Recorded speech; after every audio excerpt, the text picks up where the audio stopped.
This is Yankees baseball on My Nine.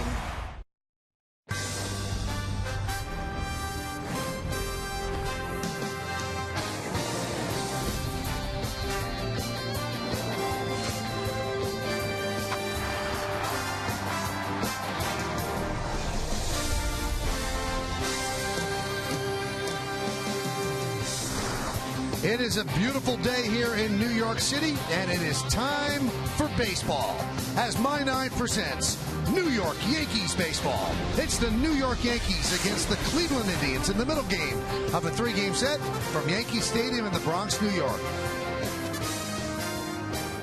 Hello, everybody, and welcome to Yankees baseball. Along with Paul O'Neill, I'm Michael Kay. Yankees won their third game in a row. They beat the Indians last night 7-1. They got good pitching from Hiroki Kuroda. And once again, I know it's a tired old refrain, but the Yankees will take it. They have the home run ball working. Well, you know, when you're little in the backyard, it's kind of like an old game of home run derby. Dwayne Wise gets a little spot start. Well, he hits one way out of here. He gets in the action. The next two guys, Robbie Cano, he's just on a tear. He just throws up another one out in the right field bleachers. And Nick Swisher, who's been solid pretty much all year, goes the other way. As a left-hander, pretty tough to do. Over Johnny Damon, good catch out in left field, but another home run for the Yankees. All right, tonight's league leaders are brought to you by Infinity, luxury cars that deliver inspired performance. The Yankees lead the major leagues with 115 home runs, 8 ahead of the Blue Jays. Then it's the Orioles, the Rangers, and the Rockies. The 115 ties the 2002 team for the most home runs through 72 games in team history. Tonight's pitching matchup brought to you by Mazda. We believe if it's not worth driving, it's not worth building. Justin Masterson will go for the Indians. He's 4-6 with a 3.98. Phil Hughes for the Yankees, 7-6, 4.94, as he tries to bounce back against a rough start against the Braves when they hit 4 home runs against him. Well, it's a milestone day for that man, Derek Jeter, in a life of milestones. This one, the number 38. No, it's not hits, it's not average, it's not RBIs, it's age. Paul O'Neill will talk about his former teammate next.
Yes, the captain is 38 today. How's he done? Pretty well. Take a look at his career ranks with the Yankees. First in games, first in hits, first in stolen bases, third in runs scored, and 7th in runs batted in. Not too shabby. 38 years old. It's hard to believe. That's Paul O'Neill. I'm Michael Kay. I'm 51. Paul's 49. Can you believe Jeter's 38 years old? Well, you ain't too. Every once in a while, you get a reminder that Derek Jeter he's 38 years old. But no, if you watch the game last night, if you look at that smile, he's still day in and day out takes the job of shortstop, the leader of the Yankees, does great things. You know, he made this play last time when he was 37. I guarantee he'll make it tonight too. And the guy can still hit the ball out. He's done that this year. He goes the other way. And he has 11 more hits at this age than Pete Rose had when he turned 38. Can he have the all-time hit record? Well, we'll talk about that in a couple of years. Phil Hughes, it was his birthday a couple of days ago. How's he going to react? Will he keep the ball in the park when we come back? Lineups, first pitch, baseball.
On My 9 is brought to you in part by BMW, the ultimate driving machine.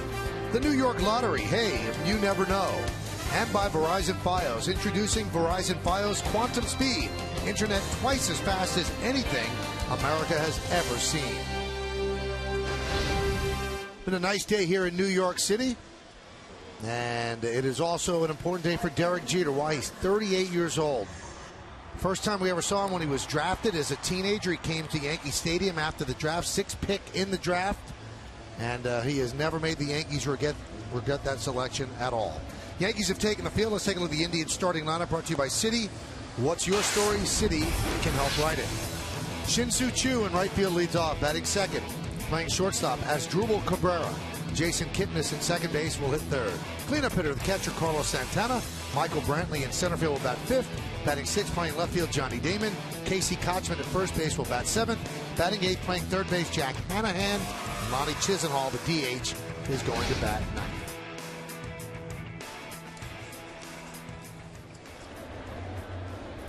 Phil Hughes on the mound for the New York Yankees, and he sports a 7-6 record with a 4.94 ERA. More hits than innings pitched. Opponents at 269 against him. Hughes ready, Hughes is ready, and let's do it in the Bronx. The first pitch is a strike, and we are underway. Let's take a look at the New York Yankees pitcher scouting report, brought to you by Time Warner Cable. Enjoy all the things you love better: TV, internet, and home phone from Time Warner Cable. Well, Phil Hughes has to eliminate the long ball, and it's been very tough. He's allowed 19, which is second most in all of baseball. June bug, 7-2 in June in 9 career June starts, and just not right. Lefties are hitting 200. Righties are hitting 349 with 11 home runs off of them. So doesn't make much sense there. 19 home runs, as Paul mentioned. Second, the most home runs allowed, Jason Vargas, 20 for Seattle. If you can give up 20 home runs in Safeco Field, or half your games at Safeco Field, you're giving up some bombs. Tonight's closed captioning brought to you by the all-new Lexus RXF Sport. And Hughes deals the 2-2. Comes inside, count 3-2. Saw some good swings from Choo last night. Kind of a doubles machine. He's leading the American League in doubles. Good, solid player. And the 3-2. He walked. So Choo works a walk. And that'll bring up Cabrera. Choo's really turned his year around, and it's when they moved him to the leadoff position, and you see why. I mean, he's got a good idea of the strike zone. He's a good, solid player. He's not really your typical leadoff hitter, but he's done a good job there since the Cleveland Indians moved him.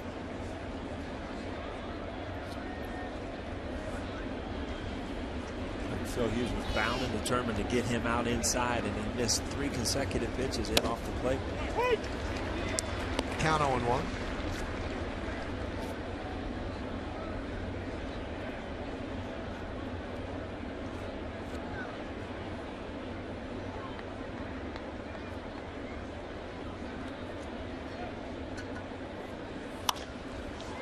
Cabrera pops it up. Jeter on the outfield grass will make the play for the first out. Why don't we check out the Yankee defense? In the outfield, you just saw Dwayne Wise. He's playing left. Granderson in center. Swisher over and right. Infield, A-Rod, Jeter, Cano, and Teixeira. That's third to first. Stewart behind the plate. And Phil Hughes is on the mound. Russell Martin out again. Third straight game with a sore lower back. That brings up Kipnis. Jason Kipnis, one of the big surprises so far with the Cleveland Indians. Talked a little bit last night how he's transferred from an outfielder to a second baseman. And offensively leading the Indians in a lot of categories. Want to keep him off base. 17 of 18 stolen bases this year. You could tell a couple times where he grounded out last night, Michael, how he just gets down the line quick.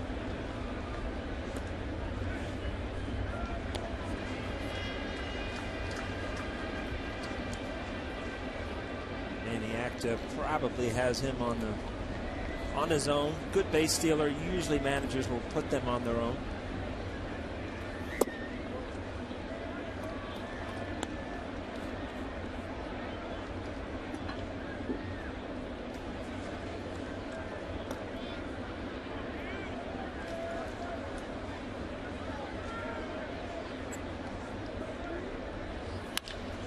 That one is driven to right field. Almost took off on Swisher, but he makes the play. Once in a while you'll see a fielder where the ball kind of catches you and you don't catch the ball, and he kind of stabbed at that ball. Sometimes in this time of the day, you'll look at the stands are kind of white. You see that. He lost that ball for a minute. Stabbed at it at the end.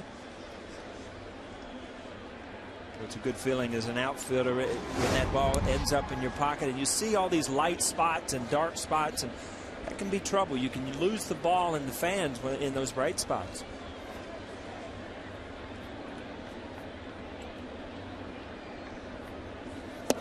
Pitch to Santana's a strike. I would think that when you lose it, that's really scary. Yeah, it's just like you're flustered out there, you're panicking, and it's like you can't find it quick enough.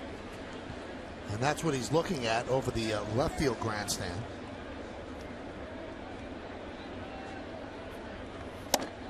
And a strike. And the thing is, when you lose that ball for an instant, you know there's that clock going on where you're not going to have a lot of time. If you don't pick it up in an instant, you're going to miss it. That wall's been taking a beating out here. Batting practice, those pitchers try to climb the wall, do all kind of crazy things.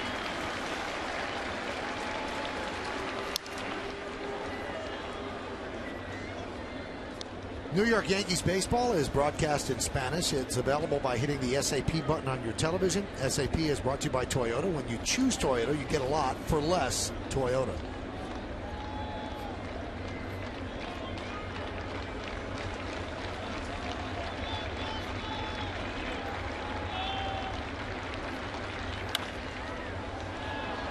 Popped up.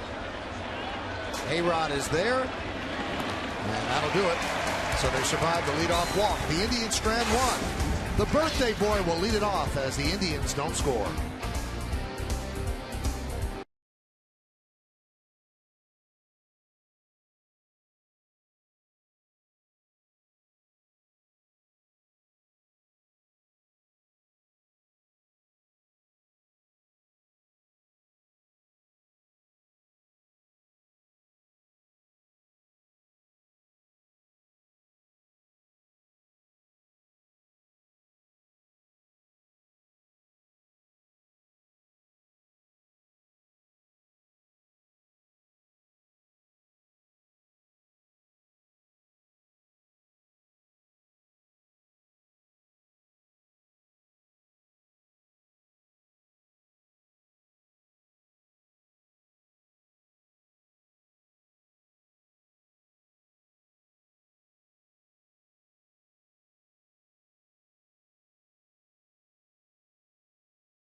Starting lineup brought to you by McDonald's. Enjoy a fresh brewed premium roast coffee from McDonald's, any size, just $1.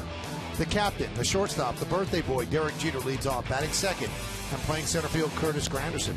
Alex Rodriguez at third base will hit third. Cleaning up second baseman Robinson Cano.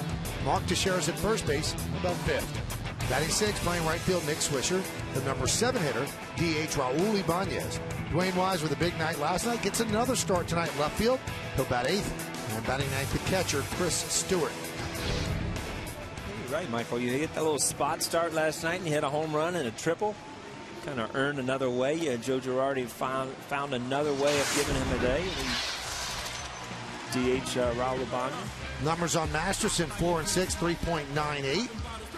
10 less hits per innings pitched, 77 strikeouts. Let's take a look at the Cleveland Indian pitchers scouting report brought to you by the all-new Lexus RX-F Sport. Wow, home sweet home. This bodes well for the Yankees. Home, he's 3-3. On the road, he's 1-3 with over a 7 ERA.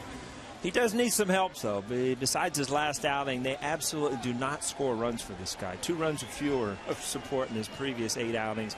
And 20. He has 20 consecutive scoreless innings without allowing an earned run.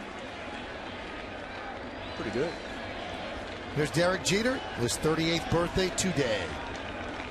Time has certainly flown. And there's a strike. You're going to see a 2-pitch pitcher here. Justin Masterson last night, Kuroda used like 4 pitches. And Masterson tonight, fastball slider. His fastball has a ton of sink on it. You see that ball really moves. He doesn't need to really get away from it. It's that good. and Mr. and Mrs. Jeter. They have been a constant presence here since he called up for a cup of coffee in 1995. And then became the everyday shortstop in '96. Won the Rookie of the Year. Has won 5 championships. And is on his way to the Hall of Fame. Just flat out good people. I mean, always nice to talk to. And raised a good kid here. Done unbelievable things here with the Yankees. 2-2. What has he done on his birthday? Not too bad. In 11 games, 318, 2 doubles, 3 ribbies. On base percentage over 40%.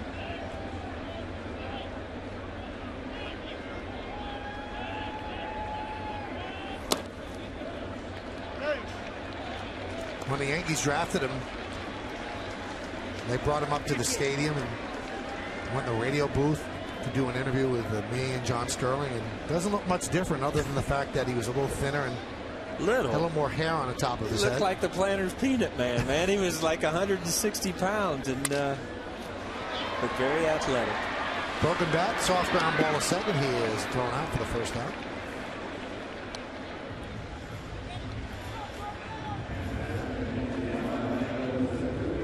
Talking to Casey Kotzman before the game, and he was talking about some of the hops that he got at first base yesterday, right side of the infield. And Yankee Stadium's always been known to have one of the best infields. And even yesterday, after the rain, you would think everything would just be down. It would kind of, make it soft. And there were some funny hops out there last night.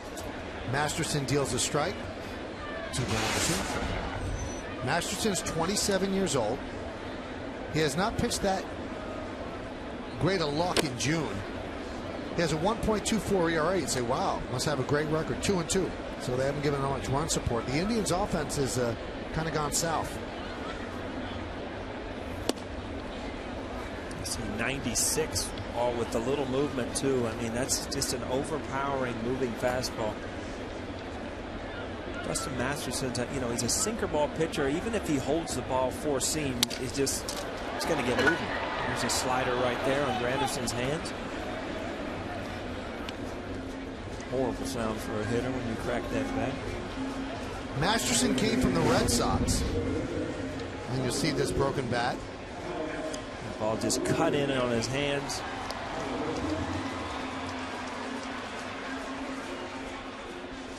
Ouch.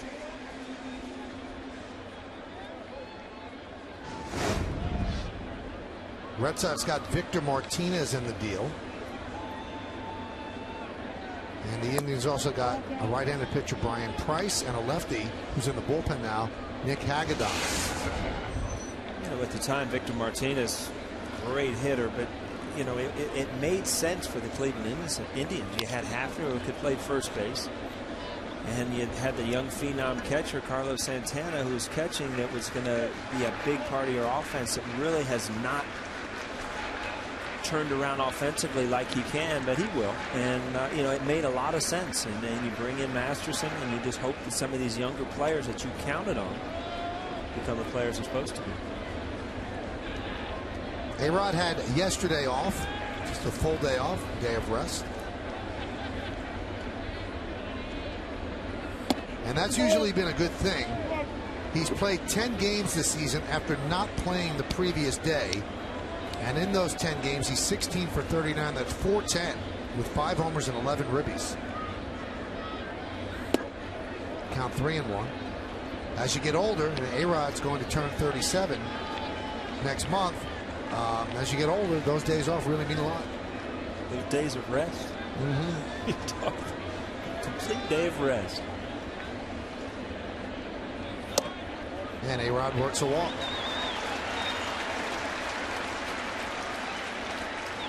And that's going to bring up Cano. Robinson Cano, I don't know if you've tuned in lately, but he has been something. I mean, home run after home run. He's on one of those streaks.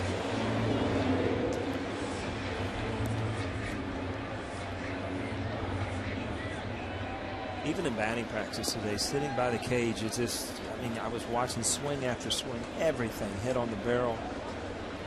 Just driving the ball out to left, out to right. He has 9 home runs this month. That's the most he's ever hit in a calendar month. And he has 6 in his last 8 games, and that's his career high over an 8-game span. Masterson, very difficult for lefties to get the ball elevated and drive the ball to right field because he has so much sink from the ball away from you. It's very hard to get that ball out in the seats in right field.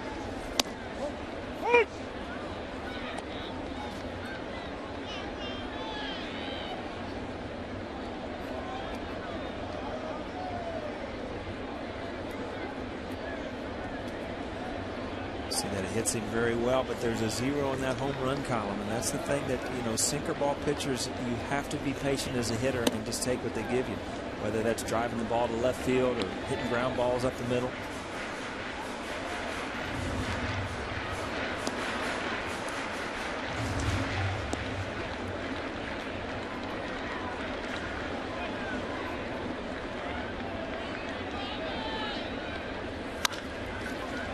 Grounded foul. James Hoy, the first base umpire, right there.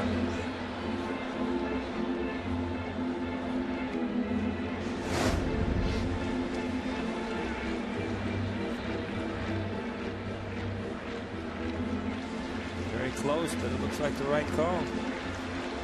See all the spin. If you just see that in slow motion, all the spin on that baseball. And as a fielder, you have to gauge, you know, where that ball is going to end up. Seldom do you get a ball off the bat that comes at you just straight. There's always a spin on it. You got to keep your eye on the seams and kind of track it. Foul back here.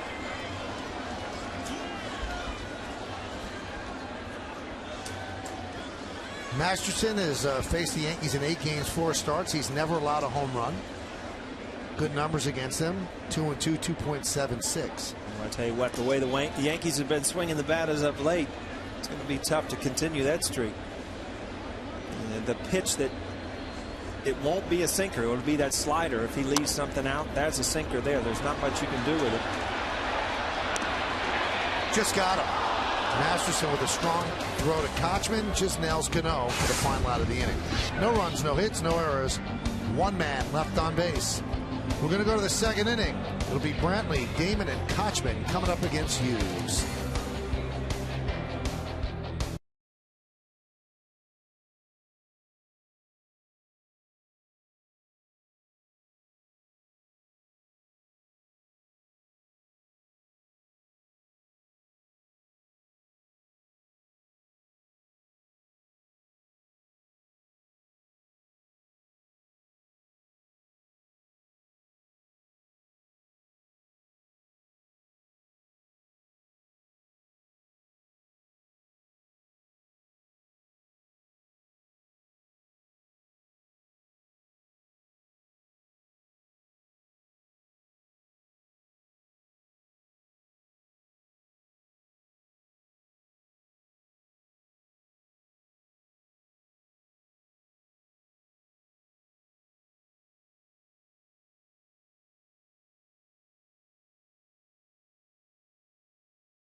To learn more, visit kia.com. Michael Brantley will lead off against Phil Hughes. The Yankees won yesterday 7-1. They've won 3 in a row after having lost 3 in a row, and that came on the heels of having won 10 in a row. Got a lot of numbers in your head. Oh, there, yeah. Voices, numbers, the whole deal. The voices scare me more than the number. Me too.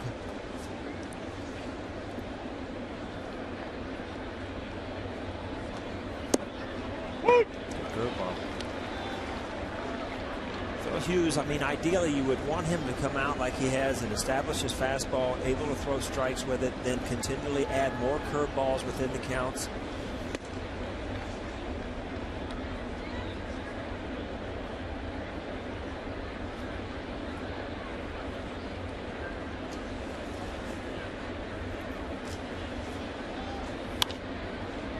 Popped up. Going to be a long run for Alex Rodriguez, and he'll make the play. 1 out. Good pitch right there, right on the right on the inside corner. 93, 94 miles an hour. Early in the year, he was trying to mess with that cutter. This is just a hard fastball inside. Gets in on the label. Not much you can do with it. Johnny Damon gets a nice hand. Talked to Johnny today, and he said he was a little puzzled why he didn't get more response from teams, and he wasn't looking for a lot of money. Really wanted to play for the Yankees. He said he thinks the Yankees took Ibanez over him because Ibanez could play the outfield, and Johnny had been relegated to DH status in his last 2 stops.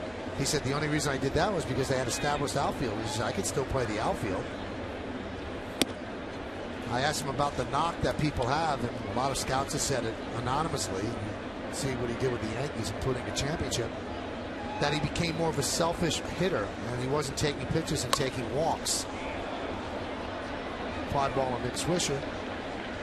And he said, well, the year before last, he said, I was getting punched out on a lot of 2-strike pitches that I thought were out of the zone. He said, so since I wasn't getting that call, I became more aggressive. He said, I drove in more runs and I scored more runs last year. Why would they care if I didn't take as many pitches? He said, I'm still looking for a walk, but I'm not going to get punched out looking. But I think he really wanted to play here. And he said he thought the Yankees made a great choice with Raul Ibanez. Actually, he was walking through the clubhouse, and he was in a little private room there. I peeked in to say hello, and then I find out he was talking to you live on the air. Oh, that was? Yeah. Oh, really? If I'd have known it was you, I hung up on him. Fly ball, right field. On the track is Swisher, reaching for the wall, and he makes the play for the final out of a 1-2-3 inning. We're going to go to the bottom of the second. Mark Teixeira will lead it off.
To add to the home run derby competition. Is it A, Curtis Granderson, B, Alex Rodriguez, C, Nick Swisher, or D, Mark Teixeira? Text A, B, C, or D to 70377 or go to my9tv.com. Find out the results right after the game. It's Take on Russ, brought to you by Toyota. Teixeira takes outside, 1-0.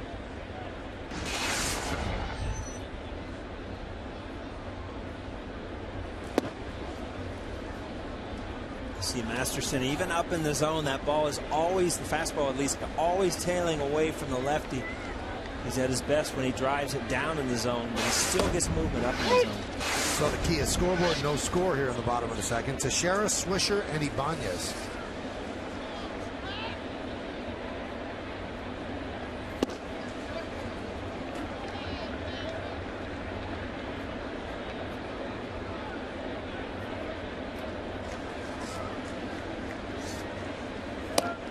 Here's a strike.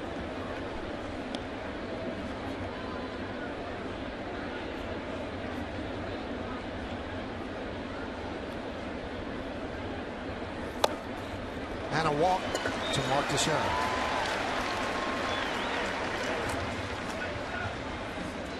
Masterson's one of those guys that, he has so much movement that at times can lose the strike zone, and it's all about that perfect release point.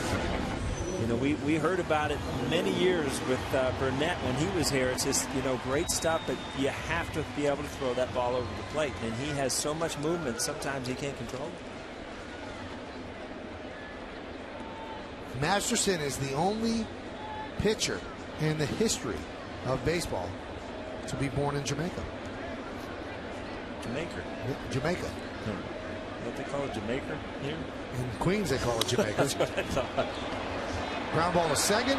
They get the force there on to first, and they do not double up Swisher.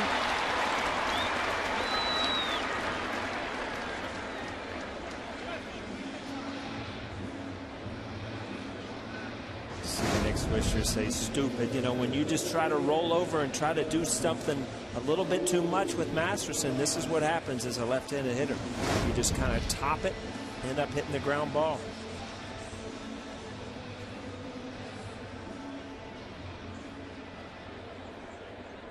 He might have those voices in his head too, Michael. He talks a lot, He's letting them get out.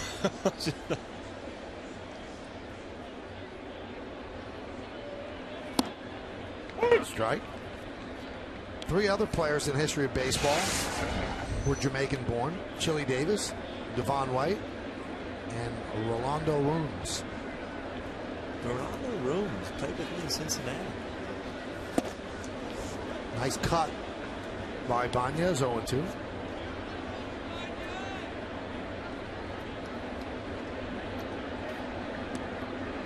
Ibanez has the ability to hit that ball to left center field, which is really your approach when you face a really, really good sinker baller.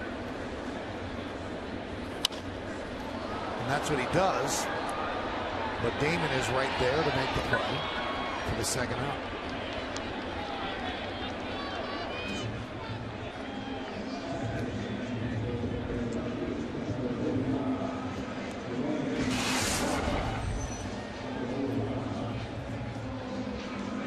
Wise, you see that one home run that came last night.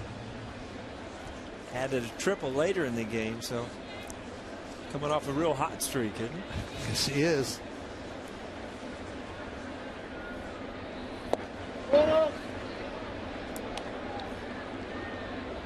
He's a center fielder by trade, and on this team, the center fielder plays every day. So Granderson finally got half a day off yesterday. He was a DH, and that's why Wise got the start in center. Today he's starting in left. Now, he had a really good interview after the game last night. He basically said, I'm on the New York Yankees. Granderson, Swisher, these guys that are starter players need to play every single day. I have to stay ready. I need to take my extra swings and be ready at every opportunity. And, it takes somebody to be able to step back and take that role and not go into the manager's office and ask when you're going to get your playing time. And, you need guys on the bench that can do that.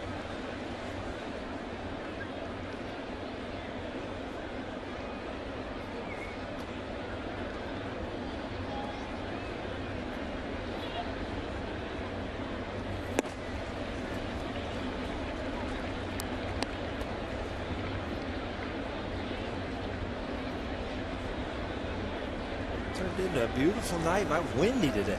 We went walking around today. The wind was just howling early in the day. Really? Yeah. If you got out of your dungeon, you probably noticed some of this stuff.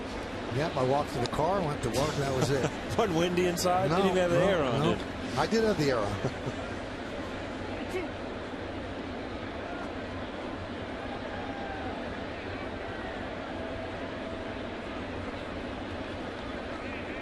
Runner goes, 3-2. Base hit for Dwayne Wise. Swisher goes to third. So Wise making the most of his playing time. Absolute, a manager's dream when you can get a couple little spurts of guys that little spot starts that help you, but when you put them in there, they do something. I mean, last night we talked about a couple hits. Starts off tonight with a hit. Very hard to do when you don't play every single day to go up there and have good at bats, especially off a guy like Masterson that has good stuff.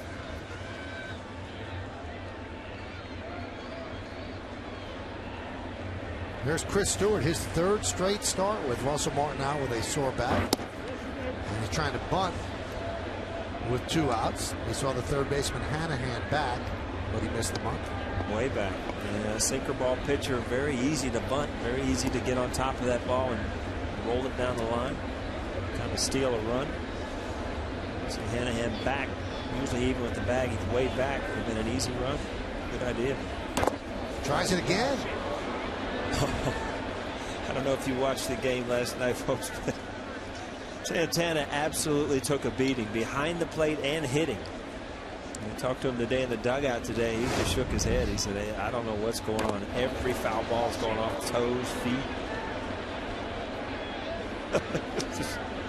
Why did I become a catcher,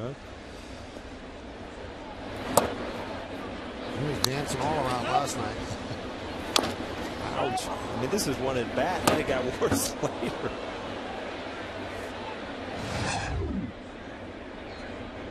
Getting some Bronx bruises.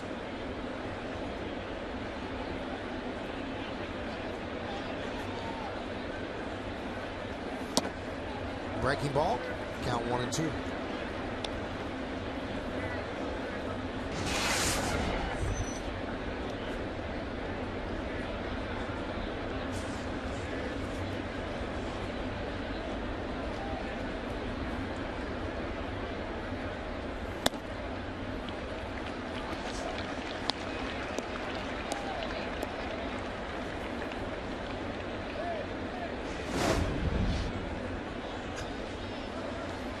Santana is trying to stretch every muscle that hurts, which is a lot of them at this point in the season.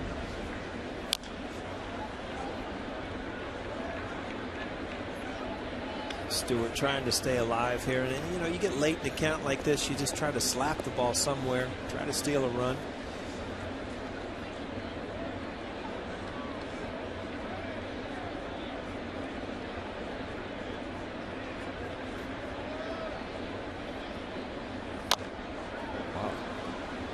That's a little emergency hack right Very there, emergency. Michael. Looked like he was right on it, didn't it? That's a 9-1-1 swing. This ball's almost by him when he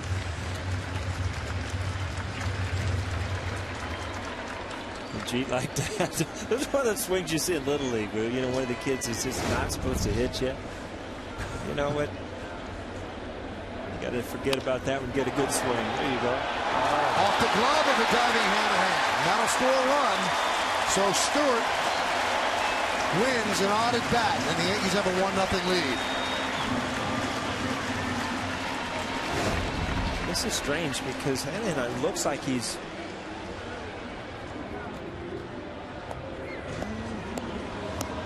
One off his heel. Yeah, kind of knocked it into foul territory. They're going to give him a hit.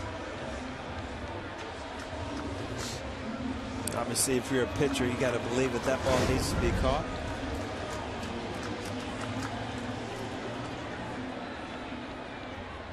Now Matty Actor comes out to talk to the home plate umpire, Jim Reynolds. I'm not sure what this is about. And Santana's talking with Masterson. Well, I think the home plate umpire can overrule that if he felt like it was foul. And you know, I couldn't really tell if he knocked that into foul territory or if that ball was foul. It looks like, yeah, it looked like it was going to land fair, and he absolutely, yeah, he did knock it into foul territory.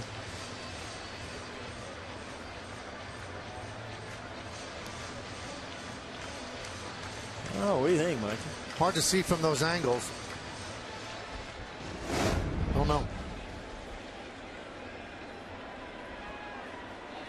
Mike DeMuro, the third base ump. Now, he made the call because the ball passed third base. But Act is saying to Reynolds at home plate, you got a better look at it. He was screened out by the body. Jeter swings and misses.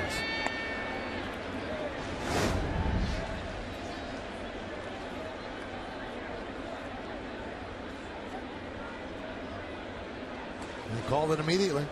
Mike DeMuro. Once again, the Yankees have an Indian pitcher with a high pitch count, 46 pitches now, as Jeter jackknives out of the way. Just the second inning. Well, last night early in the game, we talked about how much trouble the Yankees have had with driving runners in, with running the scoring position. Robinson Cano started off last night with a big double. Even hits like that can start turning into, you know, the kind of the wave is turned. And then I tell you what, if this team starts driving in runners, those 2 out runners, and then the home runs. Now it's up Masterson for a base hit to load the bases. So a birthday single for Derek Jeter. Again, good way to go at Masses, right up the middle, right off his foot.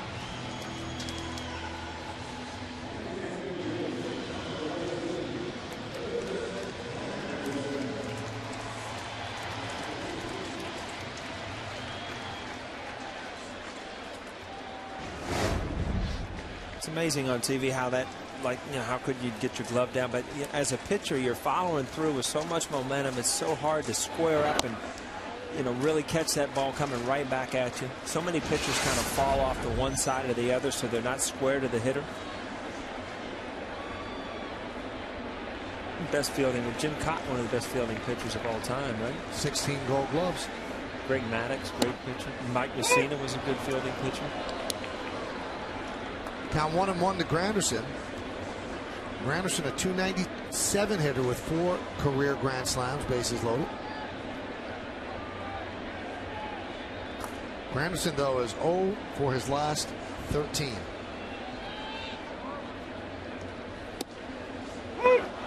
One and 2.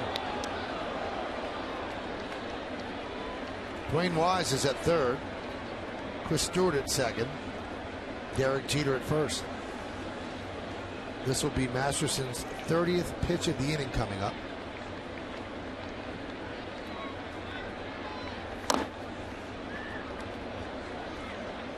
Sometimes I always wonder, with guys with this good of stuff that have that much movement, and you'll watch Santana really moving a lot behind home plate. And I've talked to Joe Girardi about it. Sometimes you're better off with guys with this good of stuff just setting up down the middle of the plate. And if they miss a little bit, you're still throwing strikes. Served into left center field. It's a base hit. Wise scores. Stewart will score. Jeter goes to third. It's a 2-run single for Curtis Granderson. And the Yankees lead 3-0. And again, so far this series, the Yankees have been good with runners in scoring position. And then Masterson missed all the way across the plate. It's supposed to be here. It ends up over here. Curtis Granderson does a good job as a lefty, fighting that ball off and driving it the other way. And that is tonight's sweet swing of the game, brought to you by Hershey Park. Ride the edge with Sky Rush this year, only at Hershey Park. See, that ball got way in on the label, but if you stay through that ball and don't pull off of it, as Curtis Granderson did, you'll fight that ball off the other way. And again, as a left-handed hitter with a guy that with this good a sinker, your best style of hitting is to try to drive the ball to left center field. Pitching coach Scott Radinsky talking things over with Masterson, and the home plate umpire Jim Reynolds comes out and joins the conversation. This copyrighted telecast presented by authority of the New York Yankees and may not be reproduced or retransmitted in any form. And the accounts and descriptions of this game may not be disseminated without the express written consent of the New York Yankees. Again, I mean, Masterson could have easily been out of this inning with no runs, but the Yankees have come through.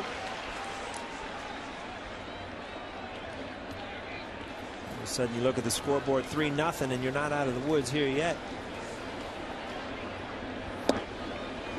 There's a strike. I didn't think that was a friendly talk out there. It looked like Radinsky was getting on him a little bit. And, you know, it's frustrating for a pitching coach to see a guy like this struggle because they have such good stuff.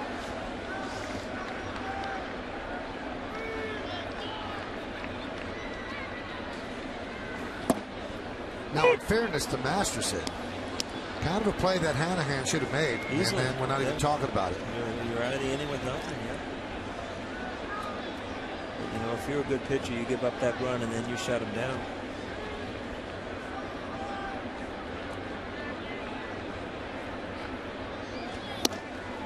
One and two. Michael, you talked about the Indians and their lack of offense, and all of a sudden, you know, you give up a few extra runs, and you know, the way they've been scoring runs or lack of scoring runs, it makes it very difficult.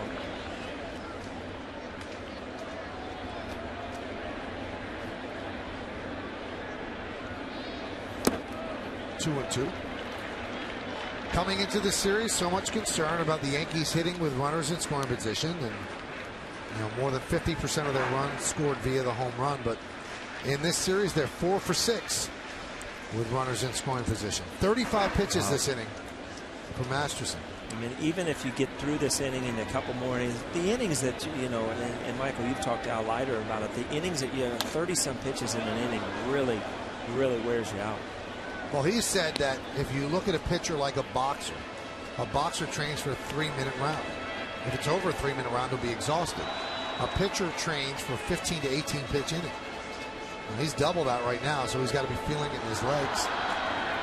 And Phil Hughes getting plenty of time to rest on the bench. 2-2. Slow roller on a broken bat. Hanahan fields, fires to first. They get A-Rod, and that will do it. But the Yankees scored 3 runs on 4 hits. Chris Stewart drove in the first one off the glove of Hanahan. And then with the bases loaded, Curtis Granderson dumps a single in the left center. Just like that, Yankees lead 3-0.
Here at the Bronx, cover on Yes Network starts at 12:30 with the Tri-State Ford pregame. Then Michael and I are here back in the booth with all the action, only on Yes. Jack Hanahan takes a pitch outside.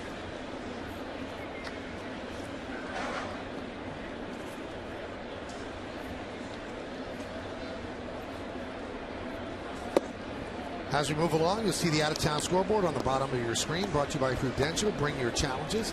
I'm going to give you a little inside television secret here. So Paul read that copy, and that copy was originally for me to read, but Paul wanted to read the copy, which is fine. So it says, join Paul and I. That's right. So our stage manager, Audrey, flustered because she thought you were going to read Paul and I. She has no faith in you. Nothing. She was ready to write Michael and I. Yes. But you did it yourself. In the middle of my reading. In the middle of your read. I was trying to give you a break, and I got her all flustered. There's papers and stuff flying all over here. Hanahan with a single up the middle. Also, I do have to take you to task. Hanahan goes right off the glove of Hughes. Last night, I think the 7th inning, you pleaded with the people here at Yankee Stadium to bring you an ice cream shake. Unbelievable, man. And, I mean, in the past, you'd say something that would be here in an eye blink. Right. So they didn't do it at the end of the game. You asked for Johnny Rocket specifically, and you thought, well, they sure have it here at the beginning. Nothing. What's happened to you? You know what? You get your feelings hurt sometimes. It's just the way life is, Mikey. I'm shocked. I tried to take that sign down last night on the way out of the ballpark. See, they stuck it back up there. Wow.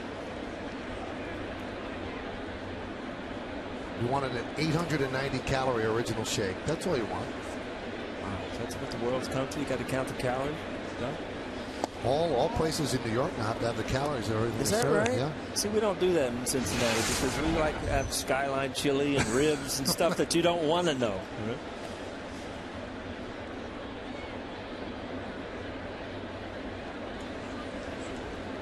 And Grader's ice cream. Nothing better, is it? Fouled away. Count 1 and 2 on Chisenhall. There you go. We're back into Fred Flintstone's refrigerator. You ever have low bells? Oh, yeah. Oh, once, they're good. like one of the first years here, and boy, they are good. They have a place down in the city. Phenomenal. You're a regular? I bought food there for sure. It's great. The 1-2. 2 and 2. Again, this is one of those innings. Last night we talked about the shutdown inning, and that's when your team scores and you go back out on the mound. It's extremely important to throw up a 0 and immediately put the pressure back on the Indians. You got a leadoff hit.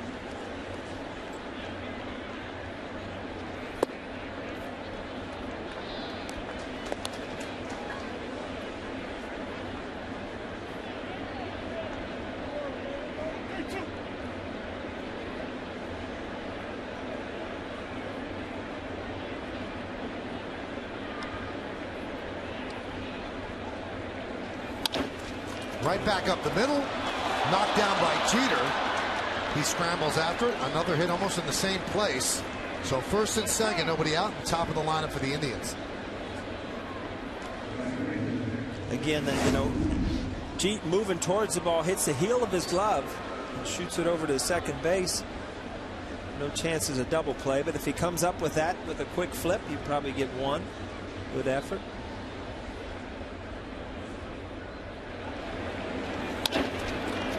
Hard up the middle.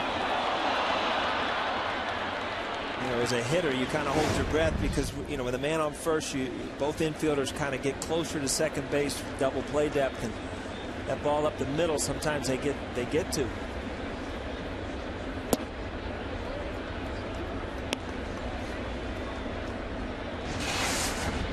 All of a sudden, Phil Hughes 2 runners on with one of Cleveland's best hitters up.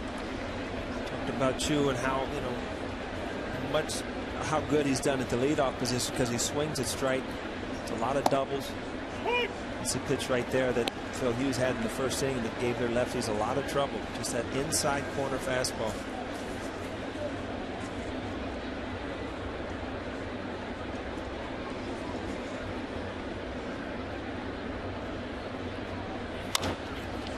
This should be 2. There's 1. And there's 2 to double up Chu. Runner moves to third, now 2 outs. And that pitch, the preceding pitch, the inside fastball kind of sets that up because then you go away and the hitter's looking in and he rolls over. Just a perfect double play ball. It's very hard as a hitter. Once you see that first pitch on the inside corner, you start thinking about it. You start feeling that he's coming back in there again. You kind of open up a little bit where that outside pitch becomes a double play ball. Here is Asdrubal Cabrera. Pitch again, starting him off inside.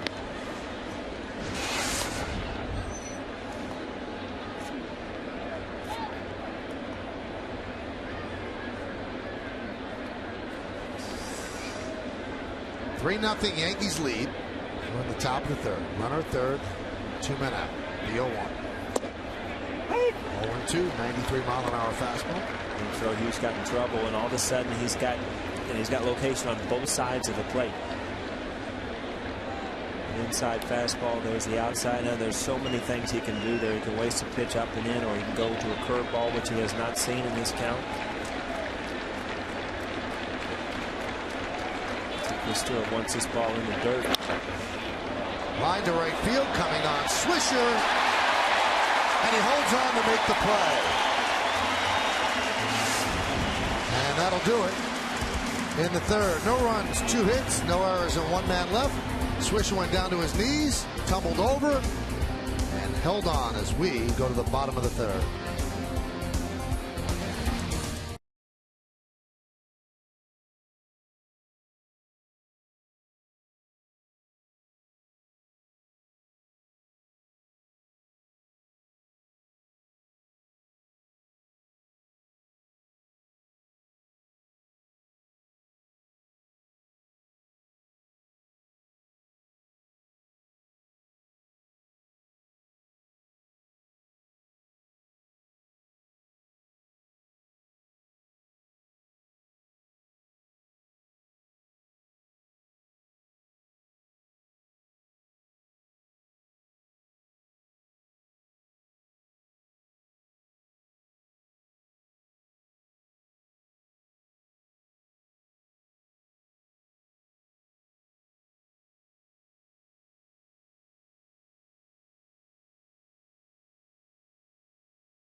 Tell everybody to wake up to Good Day New York. Yes, watch out for her, Derek. All right, we got to wrap things up. We're interrupting a Major League Baseball game. All right, so join us weekday mornings from 7 to 10 o'clock on Fox 5. Let's go, Yankees! Well, it's been picture perfect so far for the Yankees as they lead 3-0, and Robinson Cano leads off the bottom of the inning, and Masterson deals outside.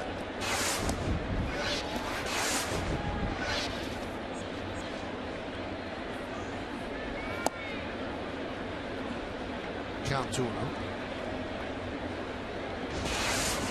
Well, you can tell a new bat or an old helmet. Look at that. Robbie's getting a little use out of that helmet. Mine never lasted that long, right, Mikey? Chopped to first. Well, how could you ruin a helmet? Cracked it? Every once in a while, it would fall out of your hand. Right. It didn't get broken. The ear flap would get broken. God love Robbie Kakuza. It would be a brand new one in your locker the next day. That's a souped up version there. They're going to the lighter ones. I guess you can run faster with those when they get the holes in them. Aerodynamic. Yeah. Here's Teixeira.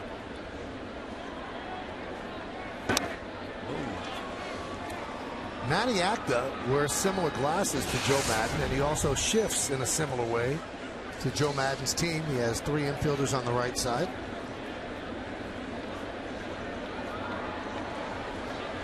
These are both studious and somewhat professorial.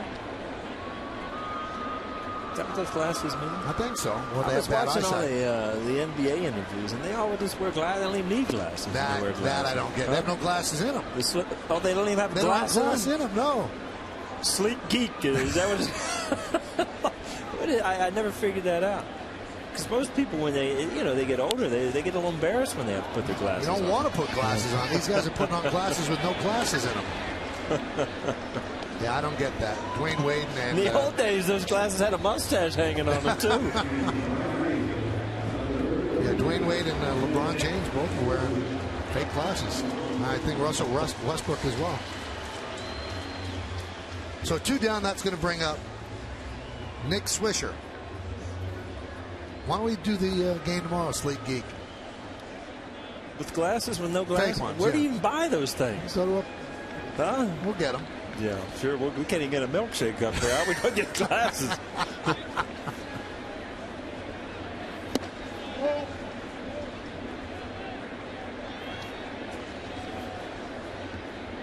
See, now that's cool. She's got real glasses on. My wife wears readers now. I got to pop on readers now. I've noticed. It's sad. Yeah. And it happened really fast.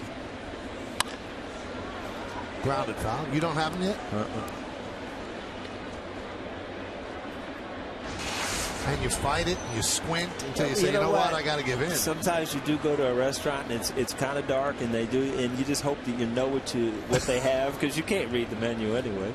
I just say chicken parm wherever I am. Right. They always have that in New York, right? That's right. Ground ball to second. Kipnis is there. And that'll do it as the Yankees go down in order. We're taking this to the 4th inning. That'll be the heart of the order for the Indians. Kipnis, Santana, and Brantley.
And 4G LTE, America's fastest 4G network. Only 2 players in Major League history had more career hits by their 38th birthdays than Derek Jeter. Who are they? Now, we can tell you it's not Pete Rose. We'll give you a hint because Derek has 11 more hits than Pete had on his 38th birthday.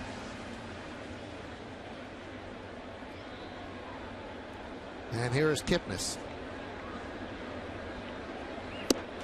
And a strike.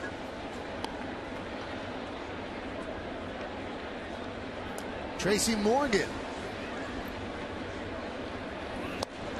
You ever watch 30 Rock? Yeah. It's hilarious. And you know, the funny thing is, I got to tell you, my family laughs at me so much because he came out in the parking lot one night and I was talking to him. Very nice. He's a big Yankee fan. So one night we're coming home on the West Side Highway and I see him in the car next to him. So I roll down the window and said, like waving at him. He rolled his window up and floored it. Oh, really? Probably thought I was stalking him.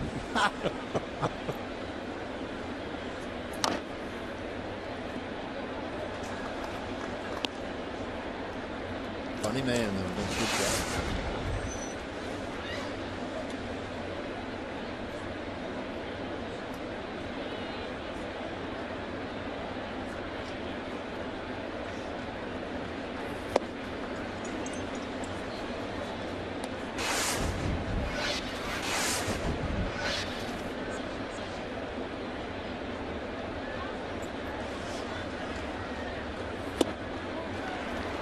Kipnis down on strikes.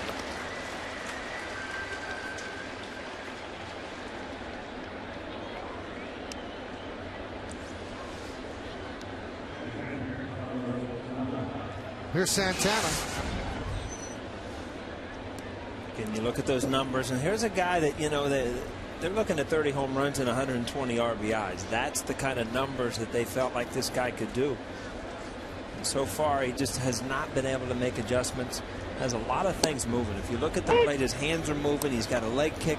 So many things are going on while the ball is coming. It's hard to make those adjustments.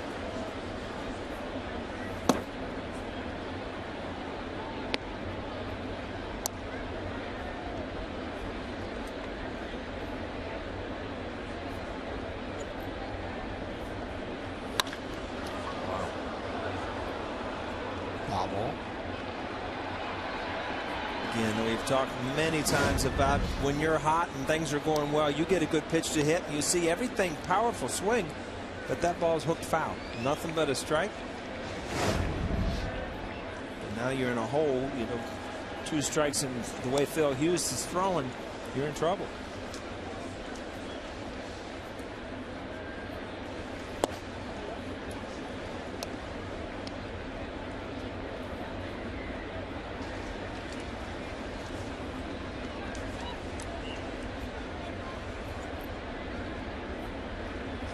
Swing and a miss. Good curveball. Phil Hughes has got to go on tonight. He's got a good fastball, he's got a good curveball, and he's stayed away from everything else. And, you know, when a couple pitchers are working for you and you can locate the way his fastball is, good pitch. See, everything's out front. It looks like everything's going that way. Not really staying back to see the ball, but you see that extension. When he hits the ball, he's going to be able to drive it.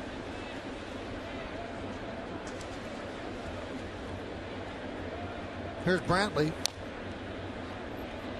You looked at Santana over there and Manny Acta, and as a manager, you know, sometimes, you know, veteran players can go through streaks, and sooner or later, you know, Robbie wasn't swinging the bat well early in the year. Sooner or later, things is too good a hitter.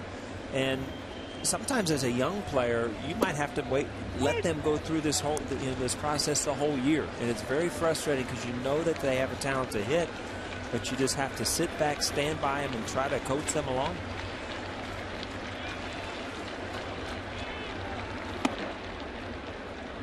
Consistently at 93 with his fastball. That's plenty good enough.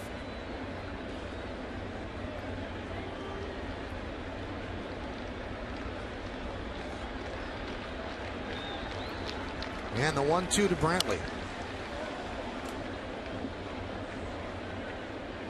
Yankees with a 3 spot in the second inning, and that's holding up behind Hughes. As the Yankees are up 3-0, top of the 4th. Girardi's trying to win his 4th straight.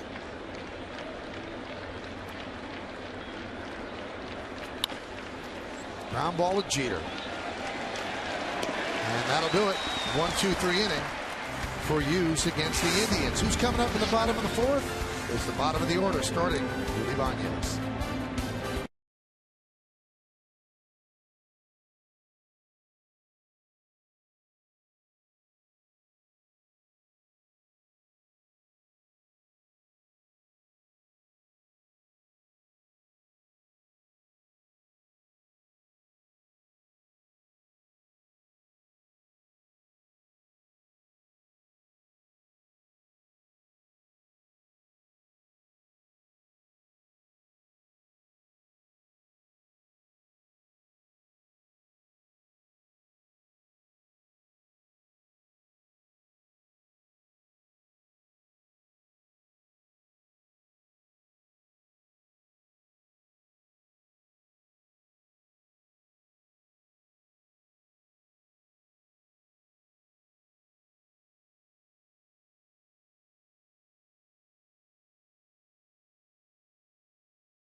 Not only did Johnny Rockets send shakes, but the Hard Rock Cafe sent shakes. Yeah, look at that. You're feeling better about things now, aren't you? And Lobel's sent a roast beef sandwich.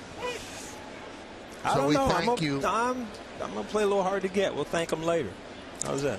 What? What are you Well, you waiting know for? what? They stiffed us last night. Wow. I tell you what, Lobel's, thank you very much. Just teasing. This stuff's awesome.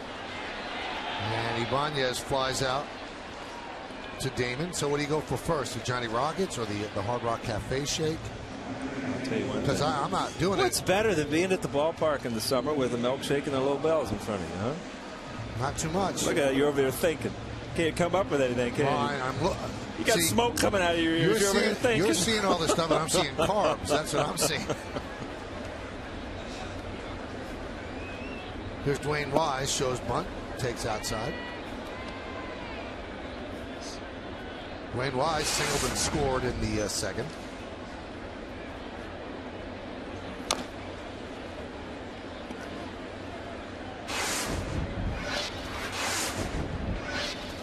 We talked about it. Dwayne Wise is on a real hot streak. A couple spot starts.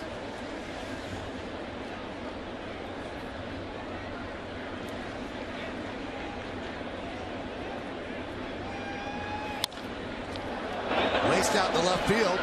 And Damon puts it away for the second out.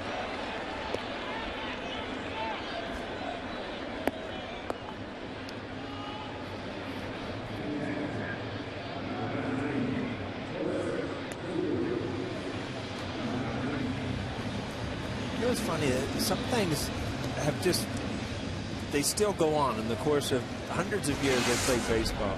You catch a ball in the outfield, you still look over at the center fielder and tell how many outs there are. Or somebody else tells you, you know how many outs there are, but it's just part of the process, you know. Thought they had 2 out. And there's a base hit for Stewart. Did Bernie ever care how many outs you told him there were? I didn't trust Bernie. I'd look over at one of the fans before I asked Bernie. Let's take a look at the answer to the trivia question. And it's a Verizon trivia question. Only 2 players in Major League history had more career hits at age 38 than Derek Jeter. You know these? Who are they? I don't know. I don't know. Ty Cobb and Hank I was going Aaron. to throw Ty Cobb out there just because he's got a lot of hits, but Hank Aaron, too. 2 brand names. Yeah. You got a couple of their baseball cards. You're doing well. Derek Jeter fouls it back.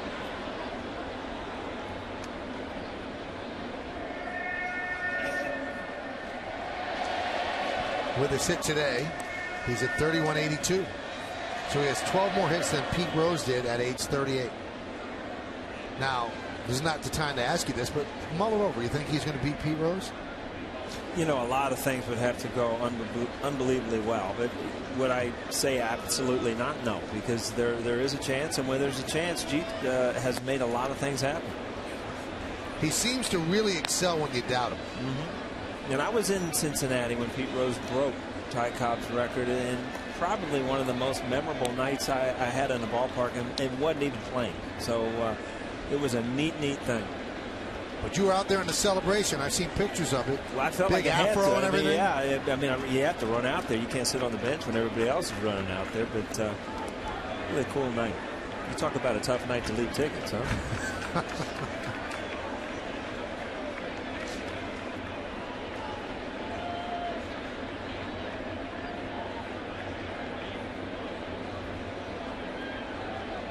The 0-2.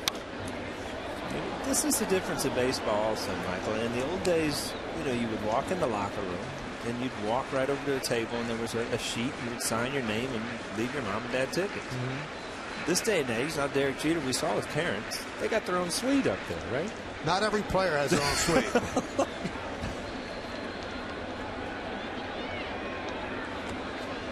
Now it is all computerized. Oh yeah, you got to figure out how to get in there with with your passcodes and words and all kinds of stuff. Derek swings and misses, and that'll do it. No runs a hit, no errors, and 1 man left. There's Dr. and Mrs. Jeter. They've enjoyed seeing their son play so well on his birthday.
nurse, but he's not the only one. Then the tables turn as the entire cold case detective squad is held hostage, and one of them will go down in the line of duty. 2 powerful episodes of Cold Case tonight at a special time following the 10 o'clock news on My 9. Johnny Damon takes a strike as we go to the 5th inning. It's 3-0 Yankees on the scoreboard, brought to you by the New York Lottery. Hey, you never know. And there's a strike to Damon. You a lottery guy? Every now and then, if it gets really high. Really, really big. Right. And when you buy that ticket, you start sure thinking it's gonna win. How am I gonna, think about what you're going to do with it all. There's a base hit for Damon. Johnny Damon. Last couple of days throwing up his numbers, and we talk. I mean, he's another legitimate guy that has a chance at 3,000 hits. That's 27.51 right there. And I talked to him about the 3,000 today. He said it would mean a lot. He said, but I'm not sure I'm going to get it. I'm not sure it's going to be something I can achieve, because you can't be signing in May and then hit 203 or whatever he's hitting right now and expect to get there. You got to put together some significant seasons. He's 2 full seasons away after this one, the way he's hitting. He's really in a good spot because he's going to have an opportunity to play. And right now, the way this division is, with Cleveland Indians being in it, you know, he's going to play a role where they're going to have games, and he's going to get his at bats. And you know, is it probable? No, but is it possible? We'll see. And then this is a big year for him to try to put up some numbers and show that he can still do it. Nice play by Teixeira. There's one. Back to first. It's a double play. Kochman bangs into a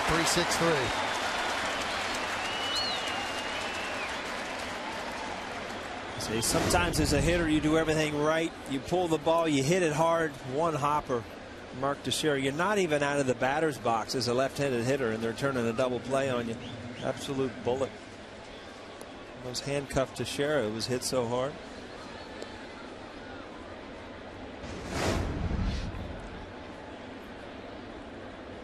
Two down. That'll bring up Hanahan.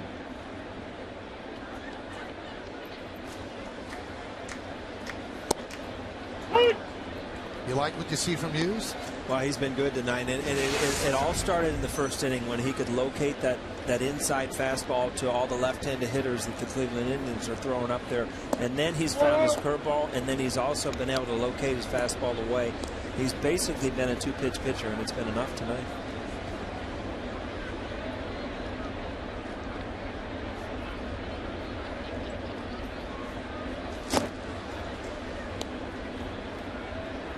Change up in there, and that's there's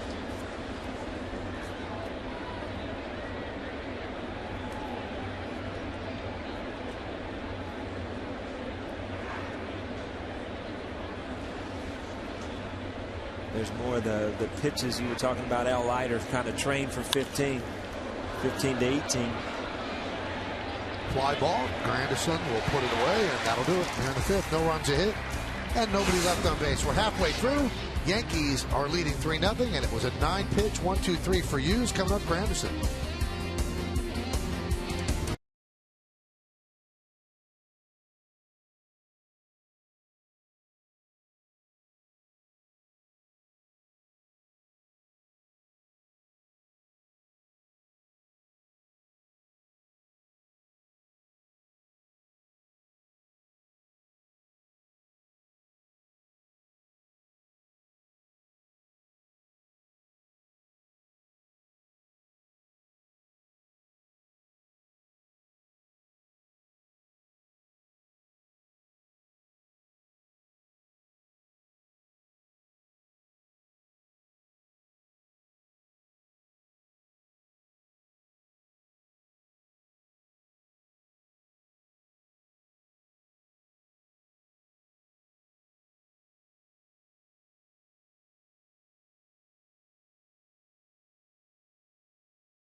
My 9 is brought to you in part by Time Warner Cable. Enjoy all the things you love better: TV, internet, and home phone from Time Warner Cable. Mazda, we believe if it's not worth driving, it's not worth building.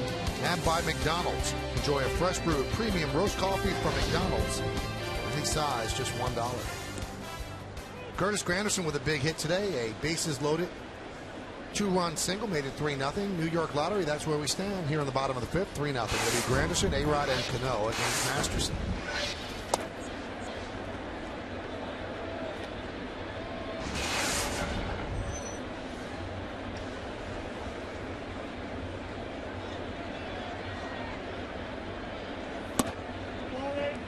See how Masterson would be a very uncomfortable bat for a hitter, because I mean, he's all over the place, in and out of the strike zone, up, down, movement all over the place, where Phil Hughes is just kind of pinpointing control, whereas a hitter, you're just, you get caught looking one thing or the other and you get fooled. But Masterson, it's just like you never know. Even if you think he's throwing away, he might try to throw away and it comes in. It's just he has that much movement on the baseball. Just missed upstairs in the count, 3-2.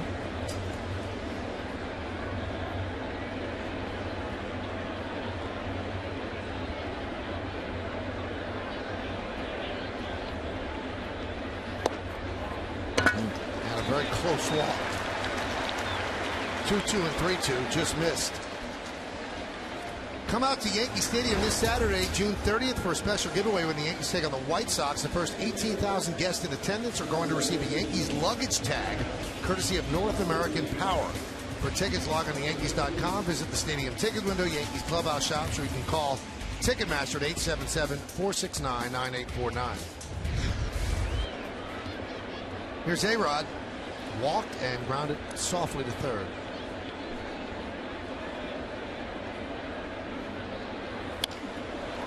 Line drive to short.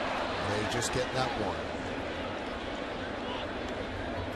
See why Masterson is so tough on righties. A-Rod is a hitter who wants to get his arms extended. That's where he gets a lot of his power. With that ball, as hard as he throws it, you'll see the movement. Everything's going in towards him. It's just very hard to get your arms extended and drive the baseball. Good swing, just a better pitch.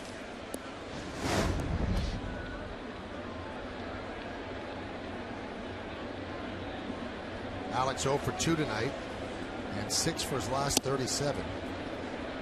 The pitch inside to Cano, 1-0. Cano's at an even 300, 17 homers and 39 runs batted in.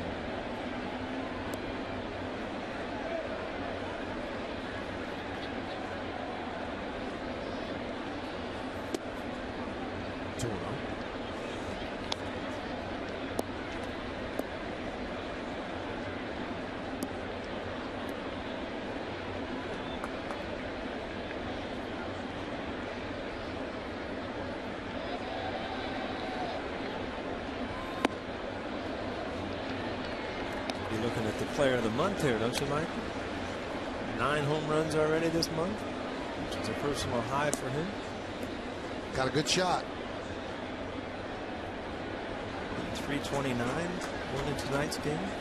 It is amazing. Like, people get excited when a guy has a great month, and then you start to go, oh, well, if you times that by 6, look at the type of year he's going to have. And I mean, you won't find many people in baseball that'll say anything bad about Josh Hamilton's skills. Well, in the month of June, I think he's hitting something like 160. Right. And then April and May, people say, wow, he's going to beat Mickey Mantle, and he's going to be as good as him, or he might even break Barry Bonds' record. Well, you know what? Everything kind of evens out where it's supposed to be. Yeah, you know what's amazing to me is Josh Hamilton, how great a hitter he is. And I don't know if you've watched some of the highlights lately. He is launching bats in the stands, letting go, just launching them all the time. And you understand, as a hitter, once in a while you're kind of fooled and you reach out and you kind of lose grip of the bat. He takes full swings and just launches them behind him. Hitting 197. Ouch. That one is looped into center field for a base hit. Runner was going, so he'll go to third. There's an old saying that your bat died a hero, and boy, that one did. Look at that, half of it stuck, half of it out in the infield, and the ball ended up in the outfield as a base hit. Again, good hitters get jammed, and the reason a good hitter gets jammed and still gets a hit is because it's a level swing. He doesn't come off of it. He stays with it. Robbie is so strong that he's able to drive this ball. Granderson gets a great read. Because the ball's in front of him, doesn't need any help from Rodney Thompson, and cruises into third base. Now with Granderson going, Cabrera was covering second. That's why he could not get that ball that just landed on the outfield grass. So first and third one out here is Teixeira. Driven out to right center field. Brantley will make the catch. Tagging is Granderson. He will score easily. A sac fly for Teixeira. It's 4-0 Yanks. You know, it's amazing. All of a sudden you're at 4-0, and the way Phil Hughes is throwing the ball, it just seems like this game is going in the Yankees' way. And Masterson, if you look at it, has battled all night, has not had good command. But again, you look at that 3-run inning, which could, you know, a good play could have got him out of that inning with no runs.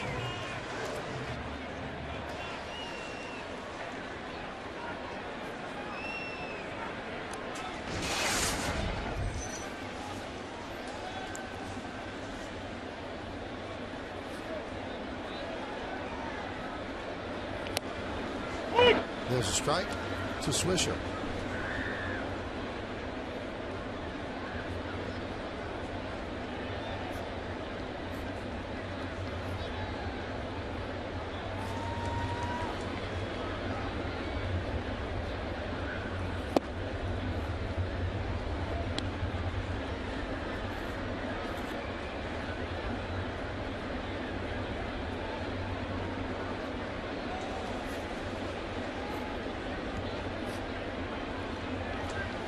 Nothing seems big, especially against an Indian team that scored 5 total runs in the last 4 games. They had one yesterday, one Sunday, one Saturday, and they won a game with 2 runs on Friday. So their offense has just disappeared.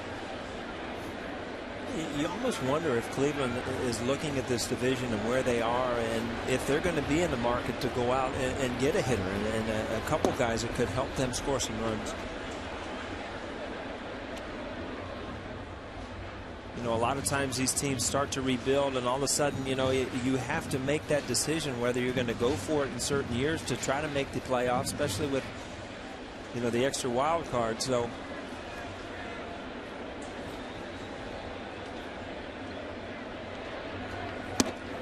there's a strike, 3-2. Hafner and Sizemore, those are big losses, really big loss. But you know, they almost have to be used to losing those 2 guys. They're hurt all the time. Then there's Carrasco with an elbow problem, and you've got Perez with a lat problem. But the back end of their bullpen is not their issue.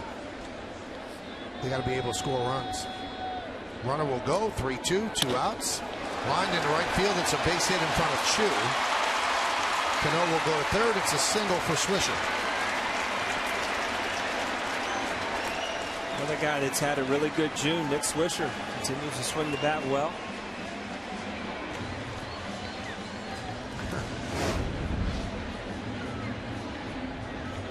So he's in there. Ball just doesn't have as much movement as most.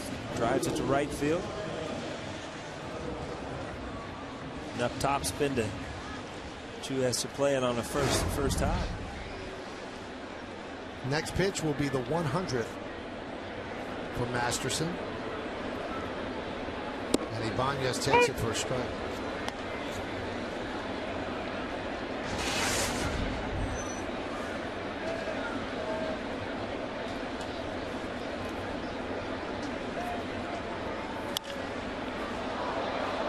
Count 0-2. Remember back when, you know, we were playing the Indians in the playoffs back in the, you know, mid 90s, late 90s. Jacobs Field absolutely alive, sold out every single night, and then, you know, they went downhill, obviously lost a lot of. Has the fan base come back? Have you played in Cleveland? Dead last in the American League. Is that right? 18 and a half a game. Yankees have not played in Cleveland yet, and Chris Perez, the reliever for the Indians, and Hagedorn is up throwing. He got in trouble because he said, "What are the fans waiting for?" He said they're more interested today. He was in the New York Times. Tyler Kepner wrote the story. He said they're more interested in cheering against LeBron James. He said than coming and cheer for us. Swing and a miss. Ibanez down on strikes. But the Yankees get a run on 2 hits and 2 men left on base. 5 in the books. We go to the 6th, and Kristen Hall will lead off.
In Queens, the New York Yankees showed up at the home of Jorge Munoz, who is the angel of Queens. And they brought food, and they started to prepare food. Why? Because Jorge Munoz, for the last 20 years, has been preparing food for homeless people in Queens and delivering it at his cost and giving it to them, people that are waiting for day work or things like that.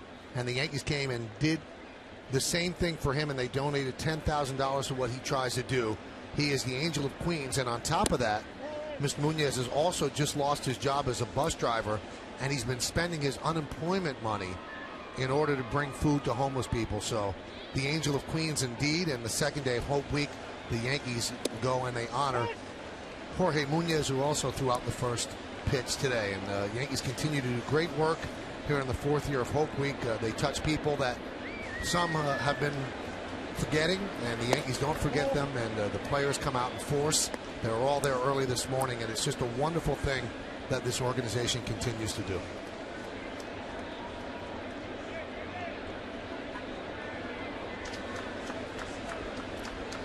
Neat stories, Michael, no doubt about it. Jason Zillo does a good job with getting the players where they're supposed to be, what they're supposed to do.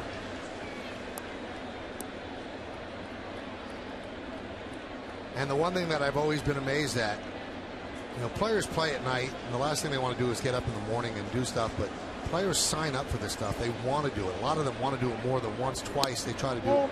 So many of them.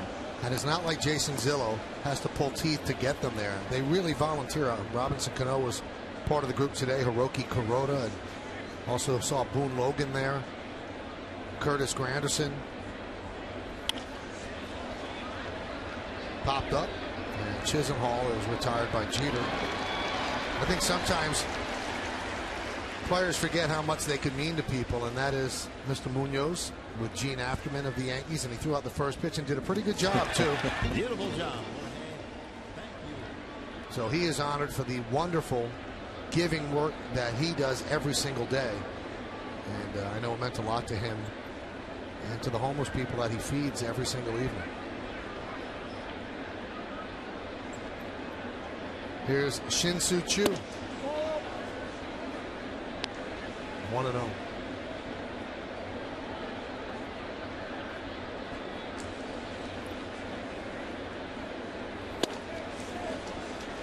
Hughes still dealing here in the 6th count, 1-1. He's got a good pitch count as well, just 75 pitches.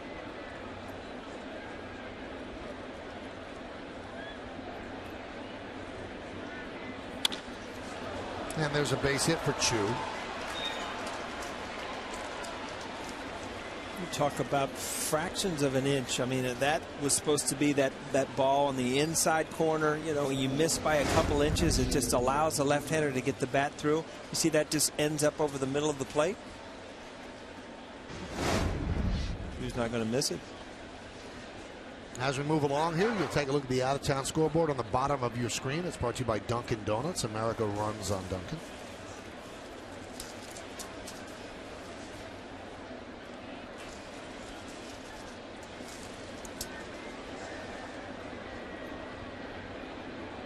Here's Cabrera. 1-0. Really good to see Phil Hughes kind of bounce back his last outing. Kind of a tough outing against the Atlanta Braves, where he only went a little over 4 innings. Gave up 6 runs. So you always, as a manager, just hope that, you know, that's kind of a blip. You see Larry Rothschild also, and if a guy can come back and give you 2 or 3, you know, good outings. So far, so good tonight. There's a base hit for Cabrera. Bobbled by Swisher, but Chu stays there at second. So back-to-back singles against Hughes.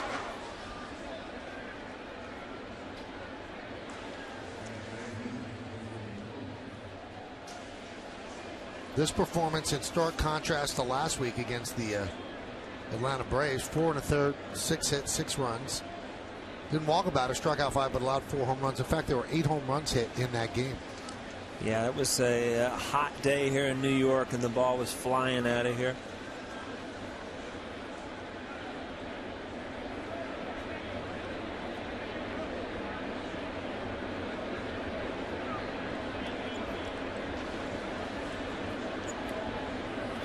I left a homer out. There were 9 home runs that day, the most home runs hit at Yankee Stadium. This is an important hitter.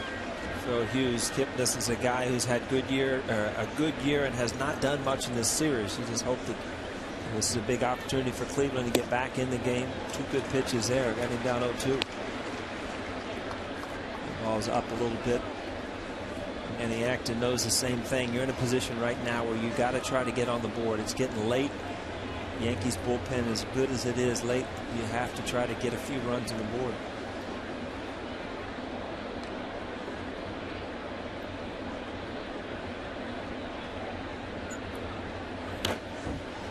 Foul back, count 1-2.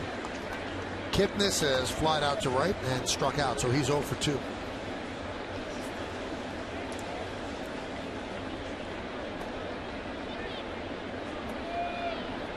Great numbers with runners in scoring position for Kipnis. 26 for 69, that's 377. Overall 272. But he strikes out swinging.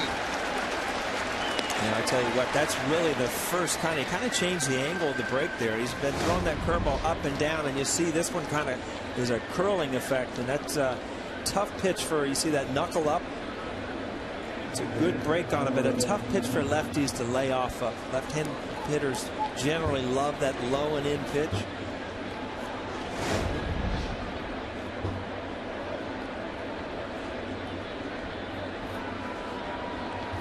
So 2-way, and that will bring up Santana. Missed outside with the fastball.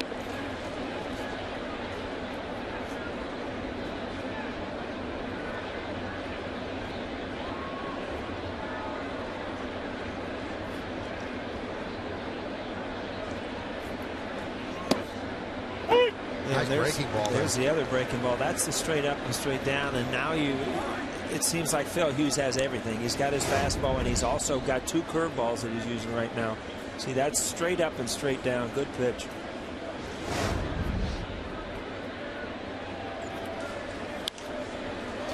Popped up. Now make the seats behind the plate. Just got that ball in enough. That's kind of a dangerous pitch right there. You know, inside, right on the inside corner. If that ball leaks out over the plate at all, comes a good pitch, but he just got it in enough. Santana really, with 2 strikes, taking a big hack at that one.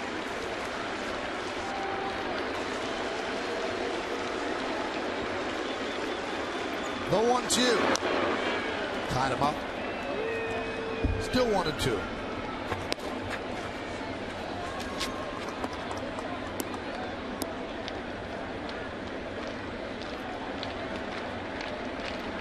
This is, as a hitter, you try to fight yourself mentally, because so many things are telling you in the back of the head that you're not hitting, you're not having a good year, there's guys ahead of me, and you just have to keep fighting those negative thoughts and tell yourself, this is the time, this is what I'm going to start.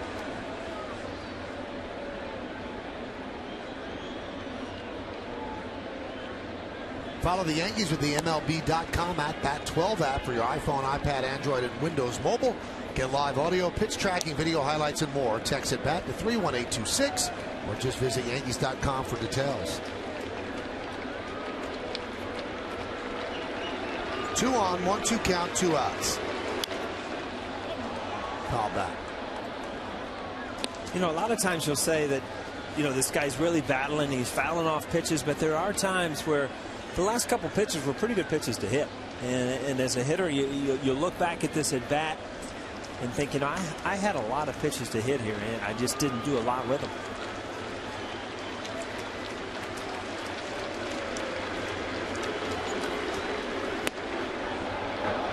Hughes just missed with that one.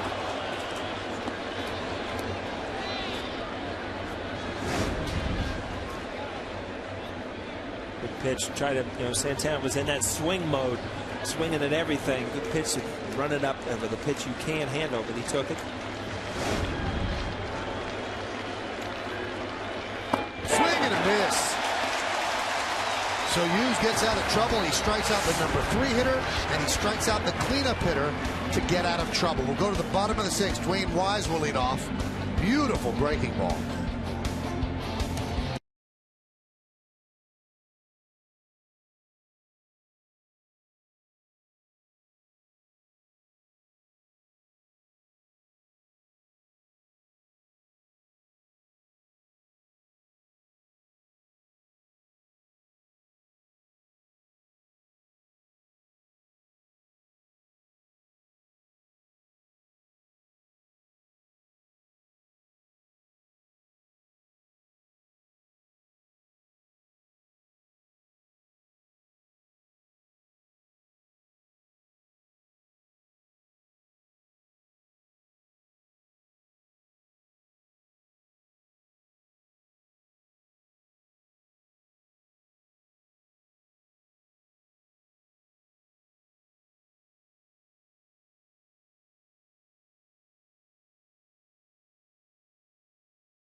Every weeknight starting at 5 with a full hour of Everybody Loves Raymond, then a King of Queens doubleheader at 6 and 7:30, plus back-to-back episodes of How I Met Your Mother at 6:30 and 7.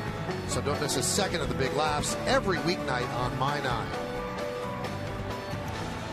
Now between innings, they just showed the 2001 World Series, Game 5, when the crowd was serenading Paul O'Neill by chanting his name. And I remember I had goosebumps when it happened. Could you have allowed yourself, because you were right in the middle of a game that you were losing, to enjoy that moment? Much more now when you look back, and much more that night at the end of the night. Fly ball left field. Damon is there to retire Wise. Because we came back and won the game. It was an unbelievable. It was one of the best games I've ever played in, and I didn't do much in it. But then you appreciate what these fans in New York do, and it at the time it takes a while to figure out what they're saying. But when it all sinks in after the game, after you come back and the home runs, it's. I could go on all night about this. It was a special, special night, no doubt about it. Here's Chris Stewart. We saw the highs on the screen tonight. We saw the lows last night when we got stiffed on our milkshake. That's right. The highs and the lows of Yankee Stadium. But you just got the highs and you got the milkshake. So today's a really high. Doubled up. Double high.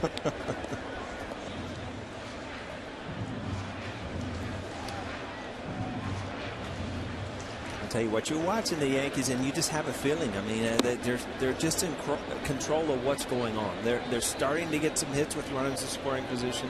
They got guys that are hot. The pitching, the rotation is pitching well, and the back end of the bullpen has been unbelievable. So it's just a time that you feel like, you know, in the next 20, 30 games, they could put a really long streak together, and it's a great time because you're out of the interleague play, back into, you know, you're going to be playing in your division rivals soon. Get that feeling, Michael? They're playing great. They really are. This is probably in the last couple of weeks the best they've played all year.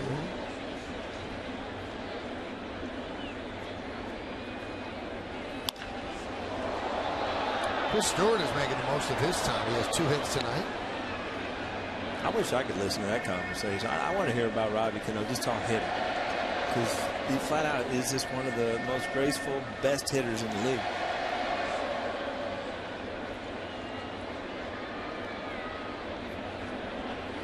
It is amazing, you know, because we've seen Cano since he came up and he was a kid. But in baseball, you do kind of pay it forward. You know, he used to be on the receiving end of those conversations. And Wise isn't a young player, but Robbie now is assuming more of a leadership role with this team. And he'll talk to youngsters, and he works hard. And when he first got here, it was Alex Rodriguez who forced him to come out early and work hard. Robinson and Melky Cabrera. And you can see now, that's what he does, and I think that's great. That's what happens if you're a player who gets it. You know, somebody help you, you're going to help them. If you think about it, I mean, 5, 6 years ago, if you ask who you wanted up at the plate with 2 outs in the bottom of the 9th in a tying run, this guy stepping to the plate would be at the top of your list. Alex Rodriguez would be at the top of your list. Now, I mean, you're looking at Robbie Cano. Those are the situations you want your best all-around hitter to be in. And let's face it, Robbie's probably your best all-around hitter. You know, there's guys that might have a little bit more power. There are guys that might have a little bit more speed. But his true natural swing, he is the best hitter in the Yankee lineup right now. One of the best hitters in baseball. Yeah. The 1-0. Grounded to third. And a 1-2-3 inning for Masterson, who threw 114 pitches. That is his new season high. Going to take it to the 7th inning. Brantley, Damon, and Kochman coming up.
Brought to you by Chrysler, imported from Detroit.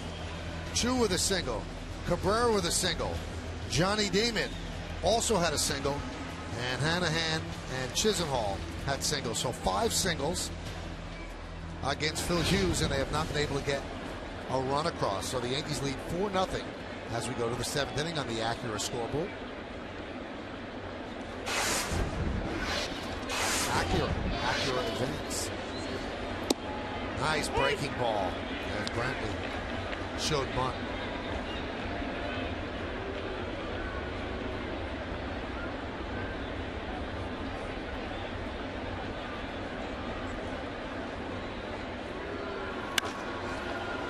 That one is hammered into left center field. It's a base hit. Wise took a weird route toward it, and it goes all the way to the wall. So Brantley picks up a double.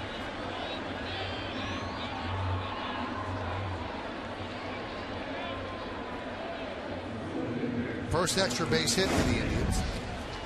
Michael, you said he took a weird rip. This ball was hit hard. Brett Wise has such good speed. He took an angle straight to the ball, where a lot of guys right off the bat know they can't get to this ball.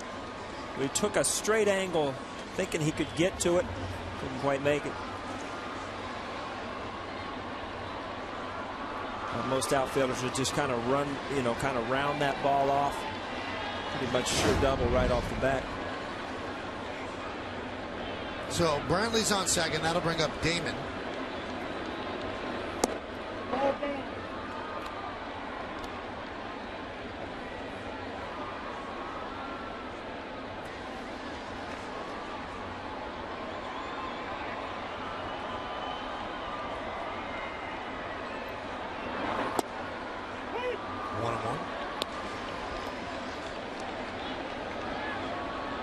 Funny, Mike. I was just handing you a thing. Damon is just 4 for 27, 198 on the road. He really never has a road game. He's played for about everybody. Yeah. So see Boone Logan getting ready.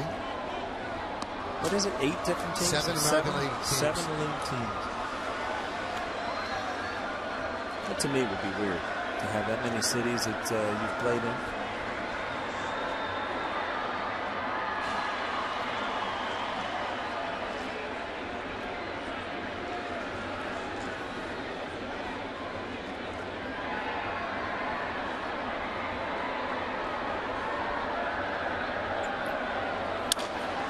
Sounded like a broken bat. Ground ball to Teixeira. He'll step on the bag. Moving to third is Brantley.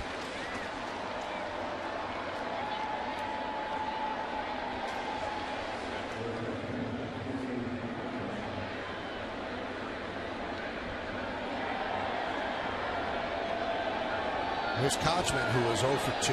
Last time he hit a hot shot that Teixeira turned into a 3-6-3 double play. Yankees will play the infield back here. They'll let that run score. This is the time as a hitter you go up and you're just telling yourself, something good's going to happen here. Last time I got robbed, I hit an absolute bullet for a double play. Now I've got an opportunity to drive in a run. Something good is going to happen here. Now, if you're down 4-0, are you just thinking about putting the ball on the ground, or do you want to get more than that? No, you're trying to. You need hits, and you're trying to, especially early in the count, still continue to drive, get a base hit. And then, if you get behind in the count, then you start looking for a ball up that you can drive somebody in. Let's see if that's deep enough. Catch is made by Swisher. It is not deep enough. He fires a one-hopper all the way to Stewart.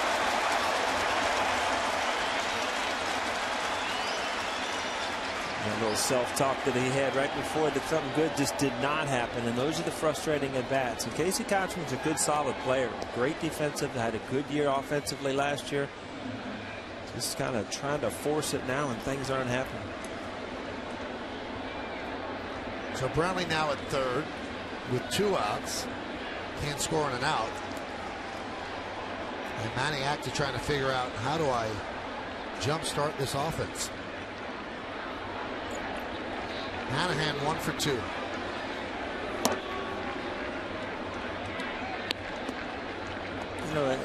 The more I think about it, and talked about it earlier, that you move Chu to the leadoff hitter, and he's done so well, kind of change things. But what that does, though, it takes him out of the 3 or 4 hole where he's going to have opportunities to drive and run. And if you look at this lineup, he's swinging the bat as well as anybody, but he's not going to have a lot of opportunities to drive in runs from the leadoff position.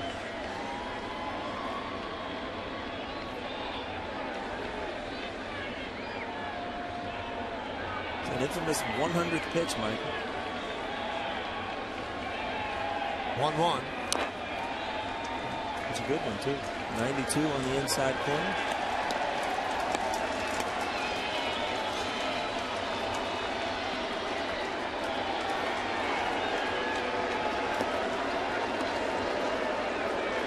Tom breaks down per inning. The 6th inning was his toughest with 24 pitches, but he worked out of it by striking out Kipnis and Santana. Now he's trying to work out of a 7th inning jam. 1-2. Popped up. Long run for Wise. Oh, my. And he makes the play.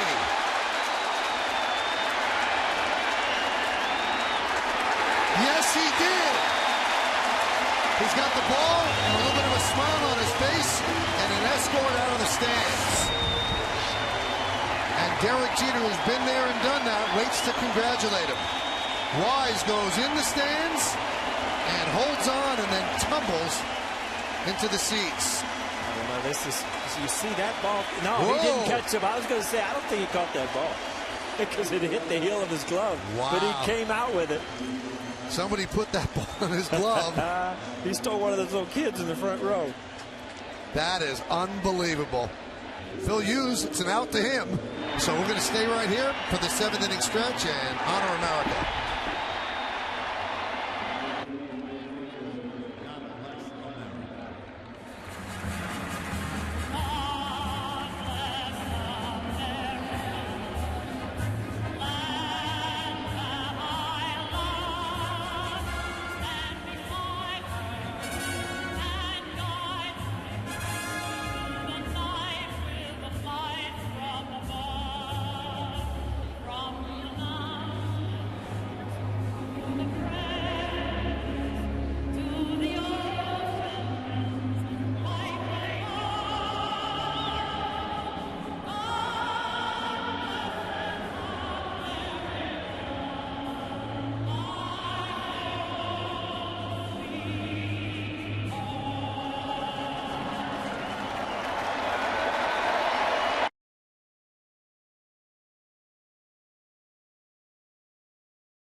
This is a group effort out of here. You see an unbelievable effort. But I knew when I saw that ball go off the heel that it's very tough to keep it in there. I think that little guy right there just stuck his autographed baseball from earlier in his glove. I think it was the guy in the Toronto hat or the guy in the Yankee pullover. There was one of those two guys who put the ball there. I guarantee it wasn't the Blue Jay fan. He wants the Yankees to lose.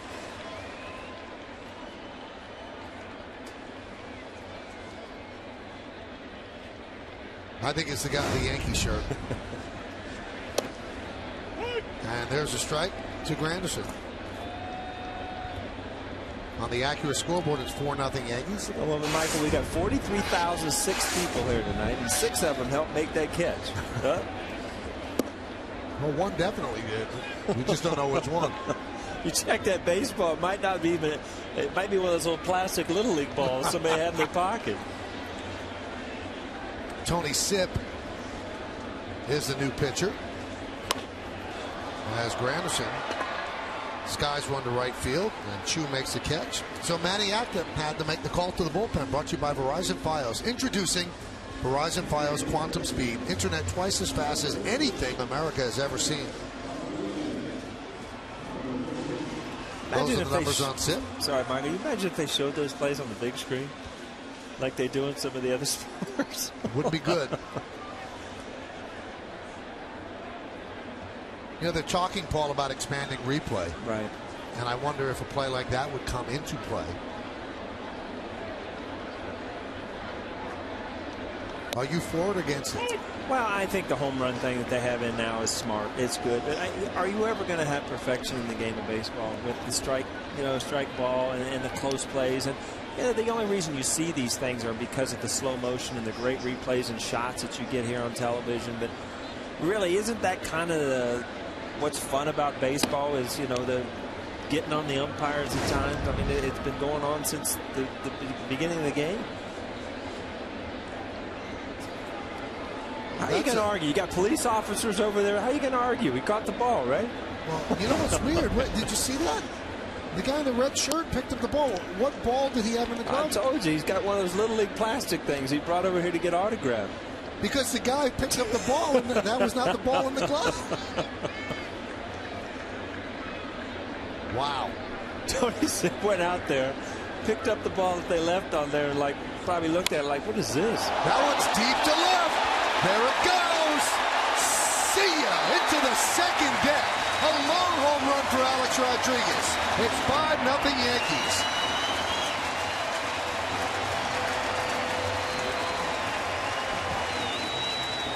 When we talked last time up that Alex Rodriguez had a good swing, but he was just facing a pitcher that did not allow him to get his arms extended. If you look at this, with the left-handed delivery, it allows him to get those arms extended. The ball goes a long way. Oh. You hit things well when you're out front like that, and the ball doesn't hook much. You didn't pull off of it. You stayed on it. Piece of hitting by Alex Rodriguez. Here's Cano. Cano 3 for 4 with 2 home runs lifetime against Sipp.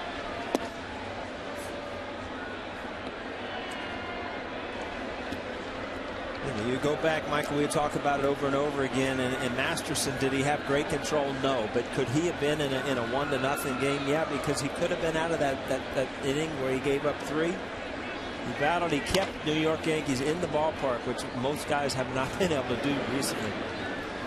Kochman fields that one and beats Cano to the bag for the second out. So the Yankees do have 1 home run. So they 116 on the season. And for Alex, his 13th of the year.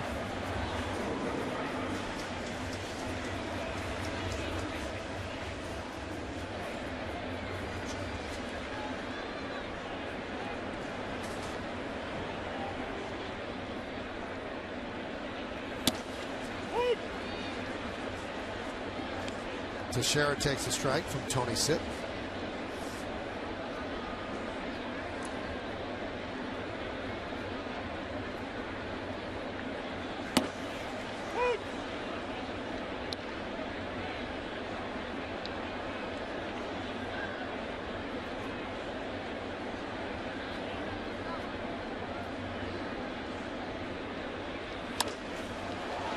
High fly ball center field. And Teixeira flies out for the final out of the 7th. But the Yankees get a run, and they get it in a loud way. Alex Rodriguez just crushes one into the second deck in left field to go to the 8th. 5-0 Yankees.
against Phil Hughes, and that ball is popped up and out of play. One last look at the play by Dwayne Wise, and you take a look. Now watch this guy on the left of your screen in the red shirt. That's where the ball ends up. He's going to pick up the ball. He's going to hold it. Now the guy next to him looks at him and goes, "Oh, you have it." And Dwayne Wise doesn't have the ball. The ump is saying out, and Dwayne Wise doesn't have the ball. So Mike DeMuro, the third base umpire, said out and never saw any evidence.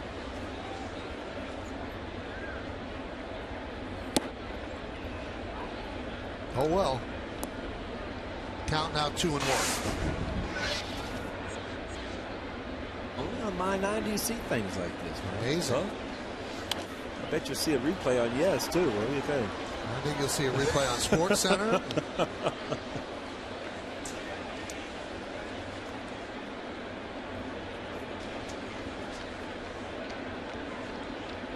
So Russ Salzberg will talk about it.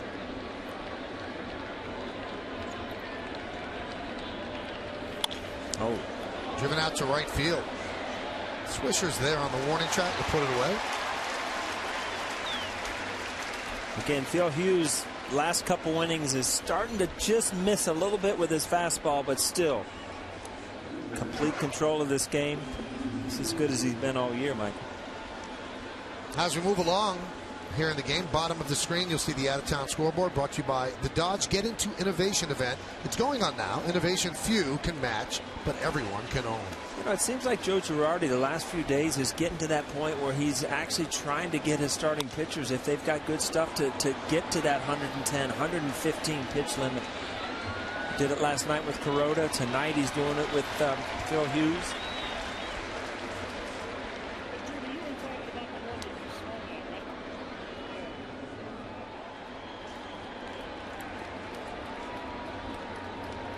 Just to make sure this is probably his last hitter either way. If he gets out of the inning, fine. If not, Boone Logan, who's done such a great job out in the bullpen, that would be in.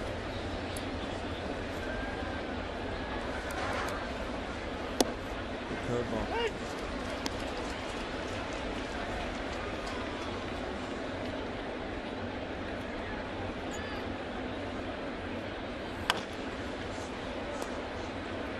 Oh, the ball had a big play out there right between the wickets. Now he's got to go home and explain how he got a bad hop. You know that? You got to go in the clubhouse. Look at this. Get down. Up. Didn't quite get the glove down.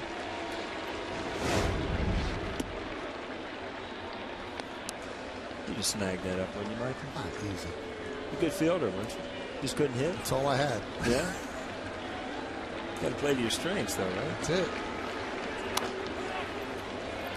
Ground ball to Cano.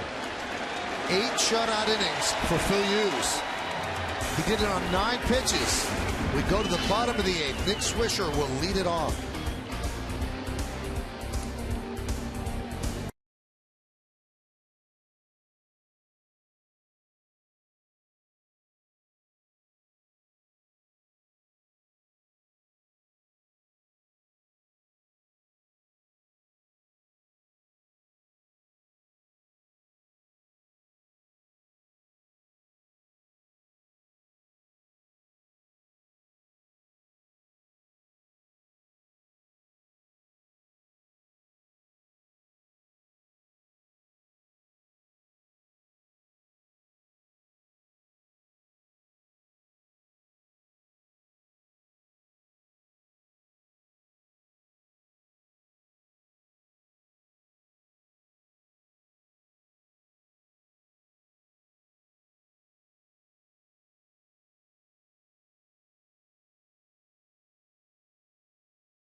game box score brought to you by Chrysler, imported from Detroit.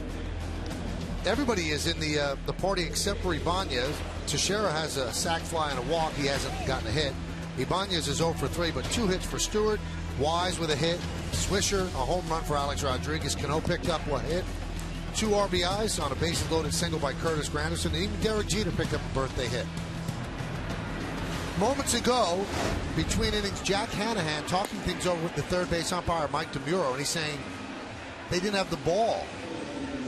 Hanahan's the guy who hit that long fly ball into foul territory that Wise was ruled as catching, and Hanahan is fired up and he gets tossed out.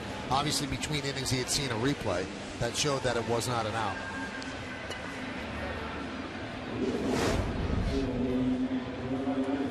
This is where it's frustrating as a player, unless you flat out got in the guy's face and made a scene, which it didn't look like it. I mean, you're allowed to explain what happened. And then umpires, if they don't want to listen to you, the next thing you know, you're walking to the clubhouse. Jose Lopez will take over at third base, and Nick Hagedorn is the new pitcher.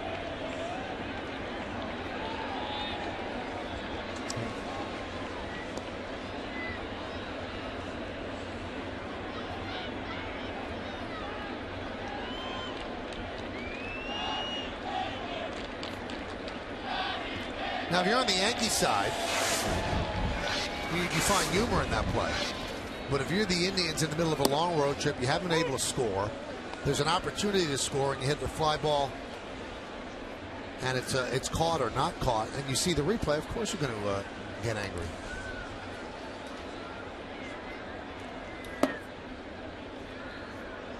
The road trip began in Houston, where they lost 2 out of 3 to a Houston team that's not that great this year.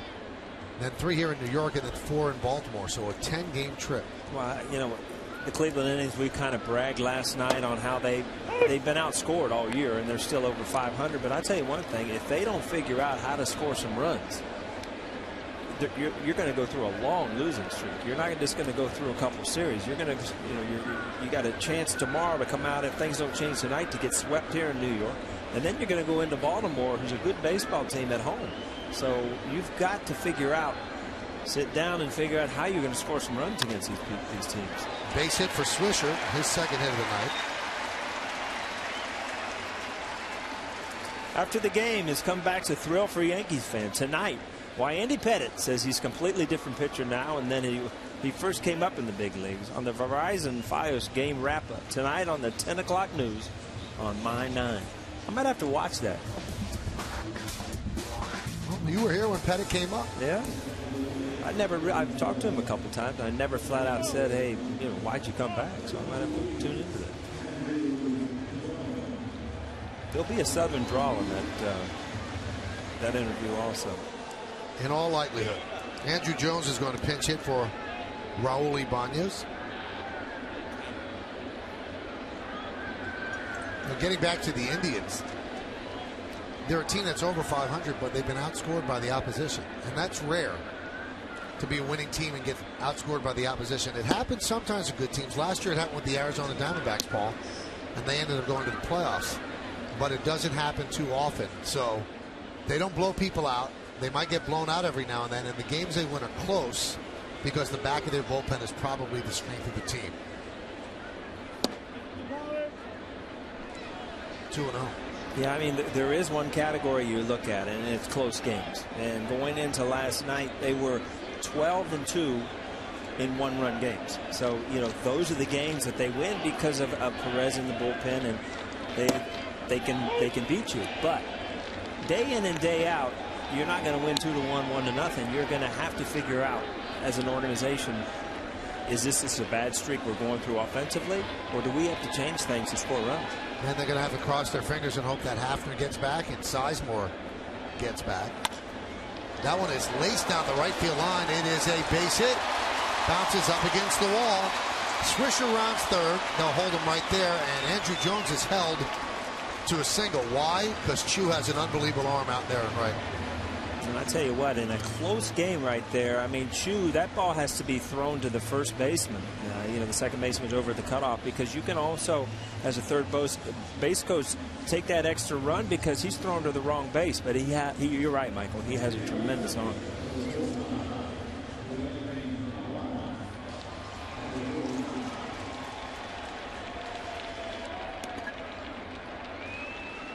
Here's Dwayne Wise, 1 for 3.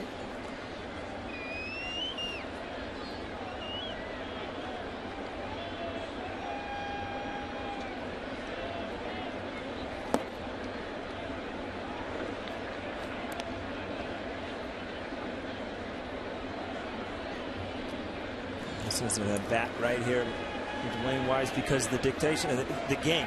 You're up 5-0, and he's swinging about well, or he's going to get a bat against a lefty. You know, and in all likelihood, if this is a tie game, you got a pinch hitter here. That gets past Santana. Swisher stays put at third, and Andrew Jones moves to second. And they're going to score a pass ball. Hey, now's your chance to take on Russ, brought to you by Toyota. Which Yankee would you like Robinson Cano to add to the home run derby competition? Is it A, Curtis Granderson, B, Alex Rodriguez, C, Nick Swisher, or D, Mark Teixeira? Text A, B, C, or D to 70377. Go to my9tv.com. Find out the results right after the game. It's Take on Russ, brought to you by Toyota.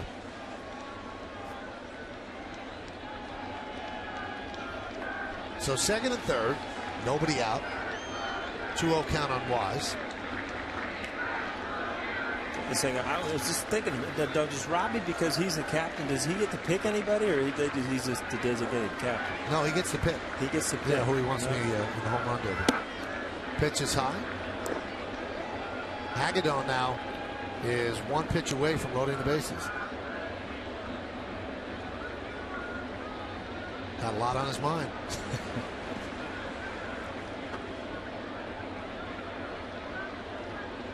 And the lefty deals the 3-0 strike. Justin Masterson started, then Tony Sipp, and now Nick Hagedorn.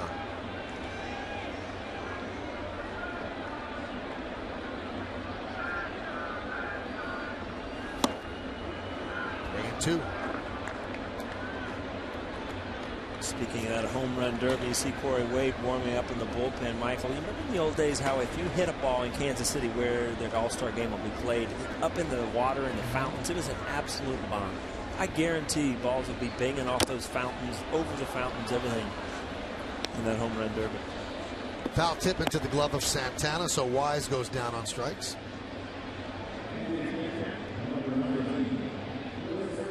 This day in Yankee history is brought to you in part by Nissan. Close a great deal now on your new Nissan. Hurry, the door to your opportunity closes July 2nd. We go back to 1939. The New York Yankees play their first night game in team history. It was in Philadelphia, and it was against the A's. First night game. Infield is in. You're a rare player that you like playing more at night. You thought you could see the ball better. Oh, much better. I mean, there's nothing better. Now, that's in a major league stadium I'm talking about. You get in the minor leagues and some of those ballparks that were kind of dim, I might argue with you. But day games, when you're squinting and it's bright, sometimes can be tough to pick up the seams on the ball. Something about playing at night that was always cool. Even from Little League, if you got to play under the lights, it was something special. I remember going to Wrigley Field that first year that they had lights, and you know, they just weren't as good at that point, and it took a while to get everything right.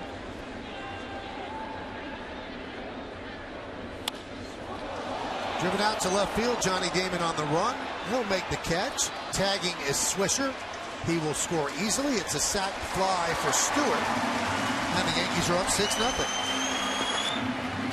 Second ribby for Stewart. Yeah, I was just going to say, I mean, Joe Girardi was so, you know, just fortunate to put Wise in there, and he's had a couple good nights. Well, Stewart's in the same boat. You know, he's getting some extra at bats because Russell Martin's back's been acting up. But I mean, look, he's put together a productive night. He's caught a great game. Phil Hughes threw the ball unbelievable, and the catcher can take a lot with that. So he's had a great night.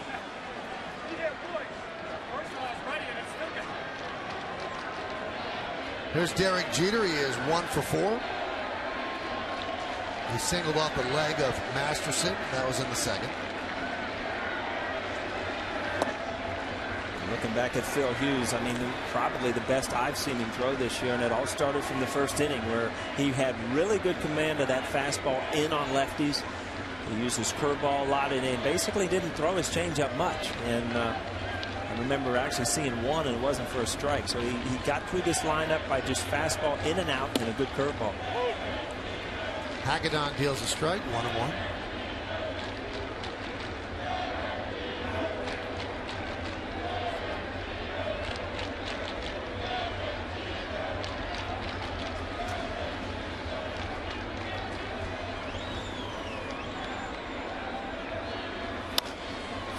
Ground ball in the hole, backhanded by Cabrera, the long throw. It's an infield single for Jeter. Even if you're 38, you smell infield hit, you'll get there. Got to be safe on your birthday, right? I mean, that's Derek Jeter's bread and butter play right there. See, he took that extra step. I mean, Derek's got good enough speed anyway, but Derek usually has one step and he's in the air, where you saw Cabrera take that extra step. No chance. Derek still gets down the line pretty well.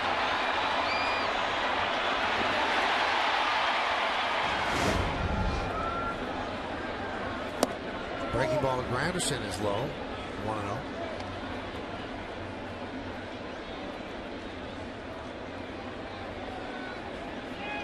Derek's been playing a lot lately. When he got 17 games in a row now, leading up to the All-Star break. Wouldn't be surprised if during this homestand, if not even tomorrow, that he gets a day off or even a DH day.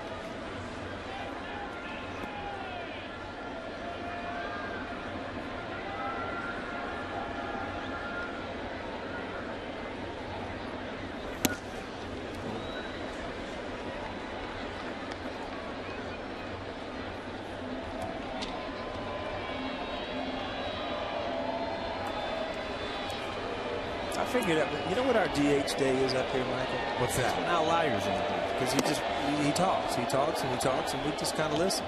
It's kind of almost like a day of rest you're talking. You want to call him in from the bullpen for tomorrow afternoon? That's right. Getting warm up.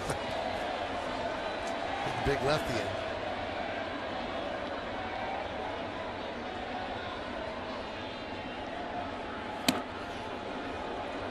Hagedorn throws hard, 95-96. Not exactly sure where it's going each time.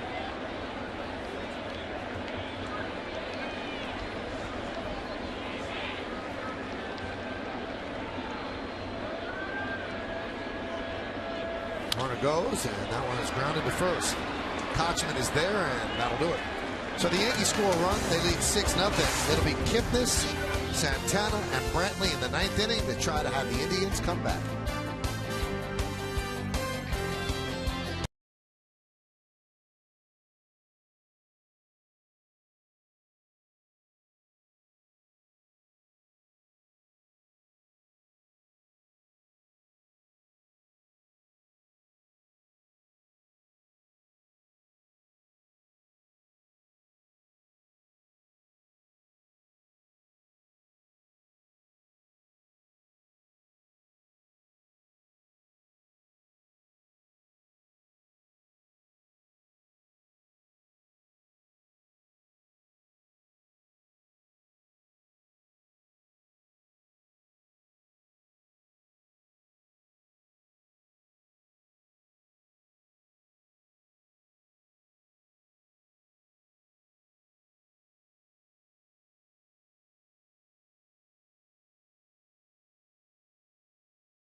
In part by Dunkin' Donuts. America runs on Dunkin'.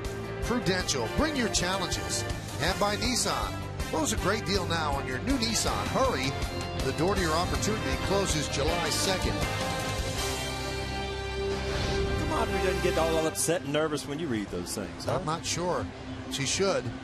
You see the line scored 3 in the second for the Yankees, then 1 in the 5th, and 1 in the 7th, and 1 in the 8th, and that all adds up to 6-0 Yankees. New pitcher, Phil Hughes. Let's go over what he did as Corey Wade comes in. Phil Hughes was impressive today. You know what, like I said, it's the best I've seen him this year, and it started from the first inning, from his command of his fastball, and he basically was a two-pitch pitcher, a fastball in and out and a good curveball.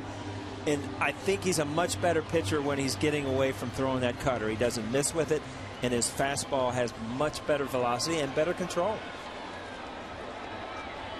All right, so 3, 4, and 5 in the Indians order, starting with Jason Kipnis, who's 0 for 3.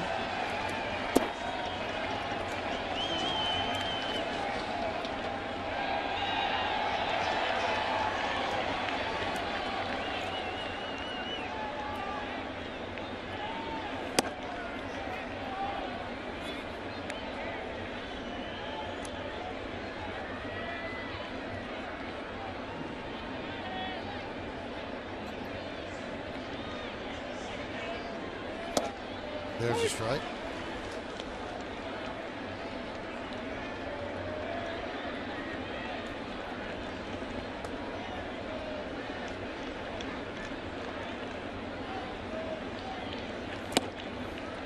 Count 3 and 1.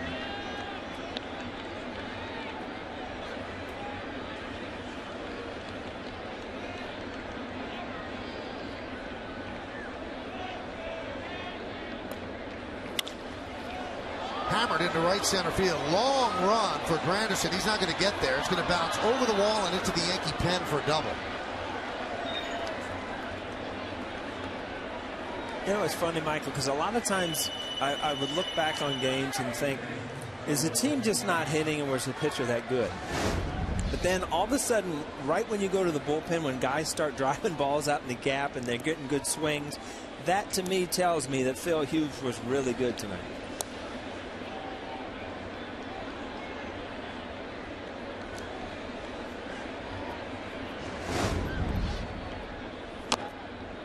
Santana fouls it back.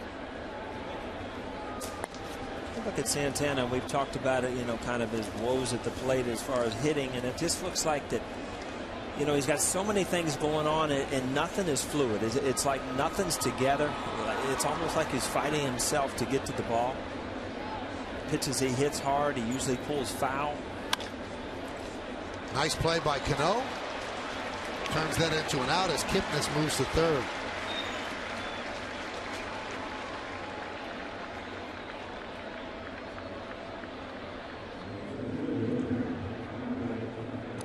I think what we're seeing of late is that Corey Wade is becoming a little bit more hittable. He was used a lot with all the injuries in the Yankee bullpen, and the last couple of weeks when he comes in, he's not as automatic as he has been.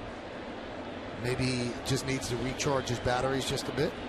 Yeah, pitchers go through the same kind of things that hitters do. And, you know, he was so great early in the year that... Did Alex make the play? Yes, he did. He took the glove this time, huh? Look, and Jeter and Teixeira over there to cheer him on.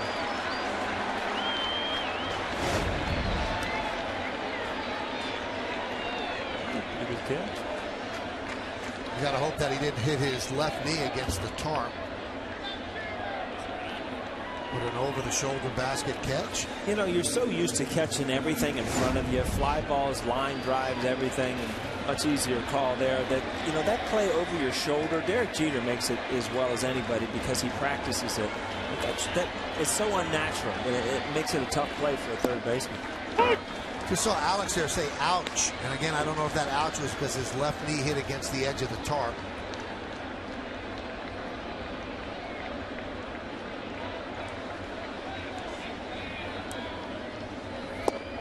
There's a strike. 0-2 on Damon. Watch his knee here, Paul. I don't know if that's padded or if that's the metal end, but he seems like he's okay. But keep an eye on that. The 0-2. Ooh.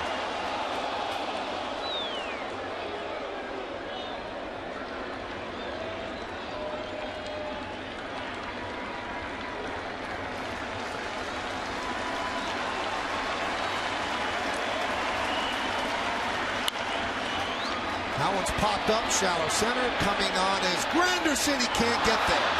And the Indians get a run.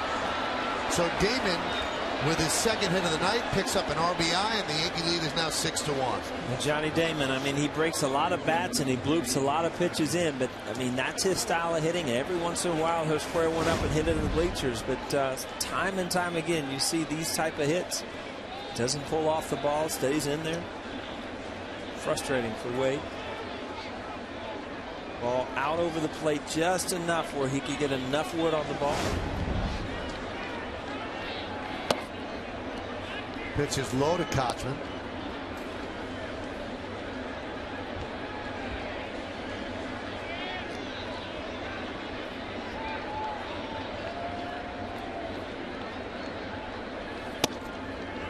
Clips the inside corner, 1-1.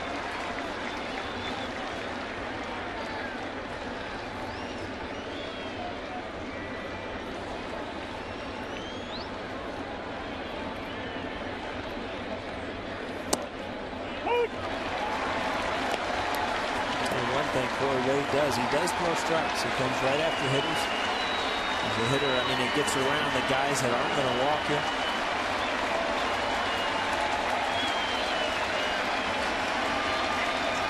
The 1-2. Gets away from Stewart, 2-2.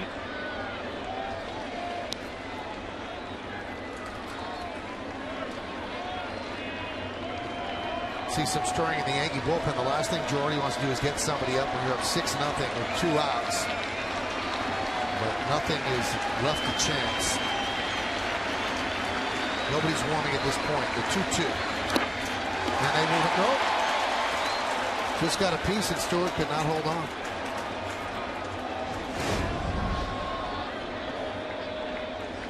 Wade took a little bit off this pitch. Kochman out front. Just gets a piece of it. It's a high changeup. Those are the ones you use a lot of times you don't get back.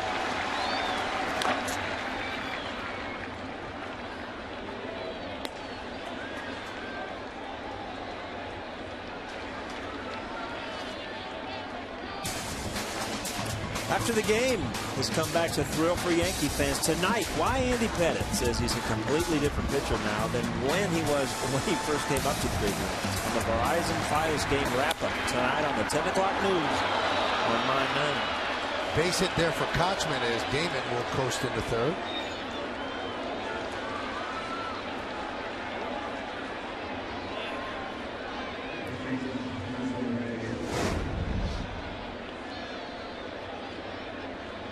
Ball hit hard up the middle.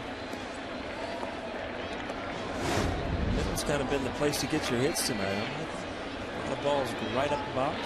Soriano is loosening up. Why? Because one more guy gets on and it becomes a save situation. And there's a strike to Jose Lopez. Remember, Hanahan was thrown out.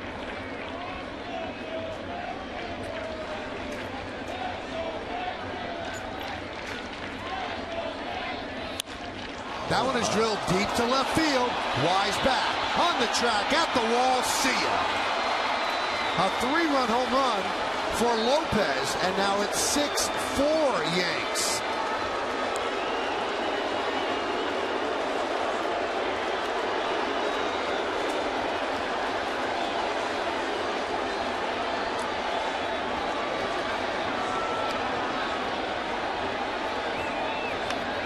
Girardi wants them to talk with Wade, so that gives Soriano more time. If you're Manny Acta, you're glad to see some runs put up, but you just wonder if you can turn this into tomorrow, and it's a good thing to go into the locker room knowing that your team just didn't roll over. Again, you had to bring up another guy in the bullpen. Soriano's going to end up coming in here to try to get a save. And here comes Girardi. He never thought he'd have to bring in Soriano, not with a 6-0 lead. But a double, 2 outs, and a single, and a 3-run home run makes it 6-4. Soriano will come in and try to close it out.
the 8th inning, and then in his first and only at bat, hits a 3-run home run to knock out Corey Wade and force the Yankees to bring in Soriano.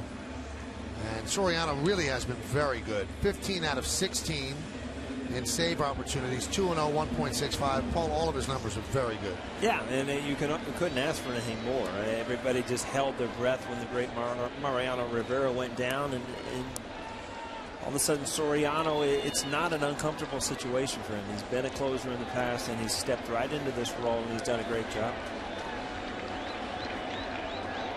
So here's Chisenhall, 1 for 3 against Hughes.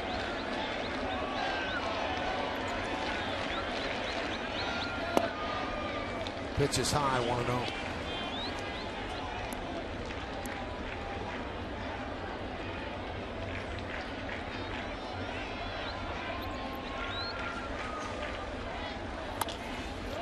That should do it.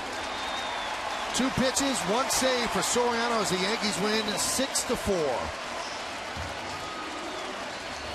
Well, the only blemish on this night was the performance of Corey Wade, but Paul, a great job by Phil Hughes.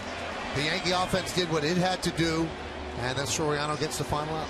Yeah, I mean, if you look at what's happening, you're getting some hits with runners in scoring position. You're scoring runs in other ways. You're getting great starting pitching. So this is as good as the Yankees. I mean, you should get to Yankee Stadium and realize that the Yankees are at their best right now. Well, they have now won 4 in a row after losing 3 in a row. And before that, 10 in a row. Lots of wins, lots of reason to be happy. We've got a lot of awards to give out, so you come right back here to My 9, and we'll talk about it. Yanks win 6-4.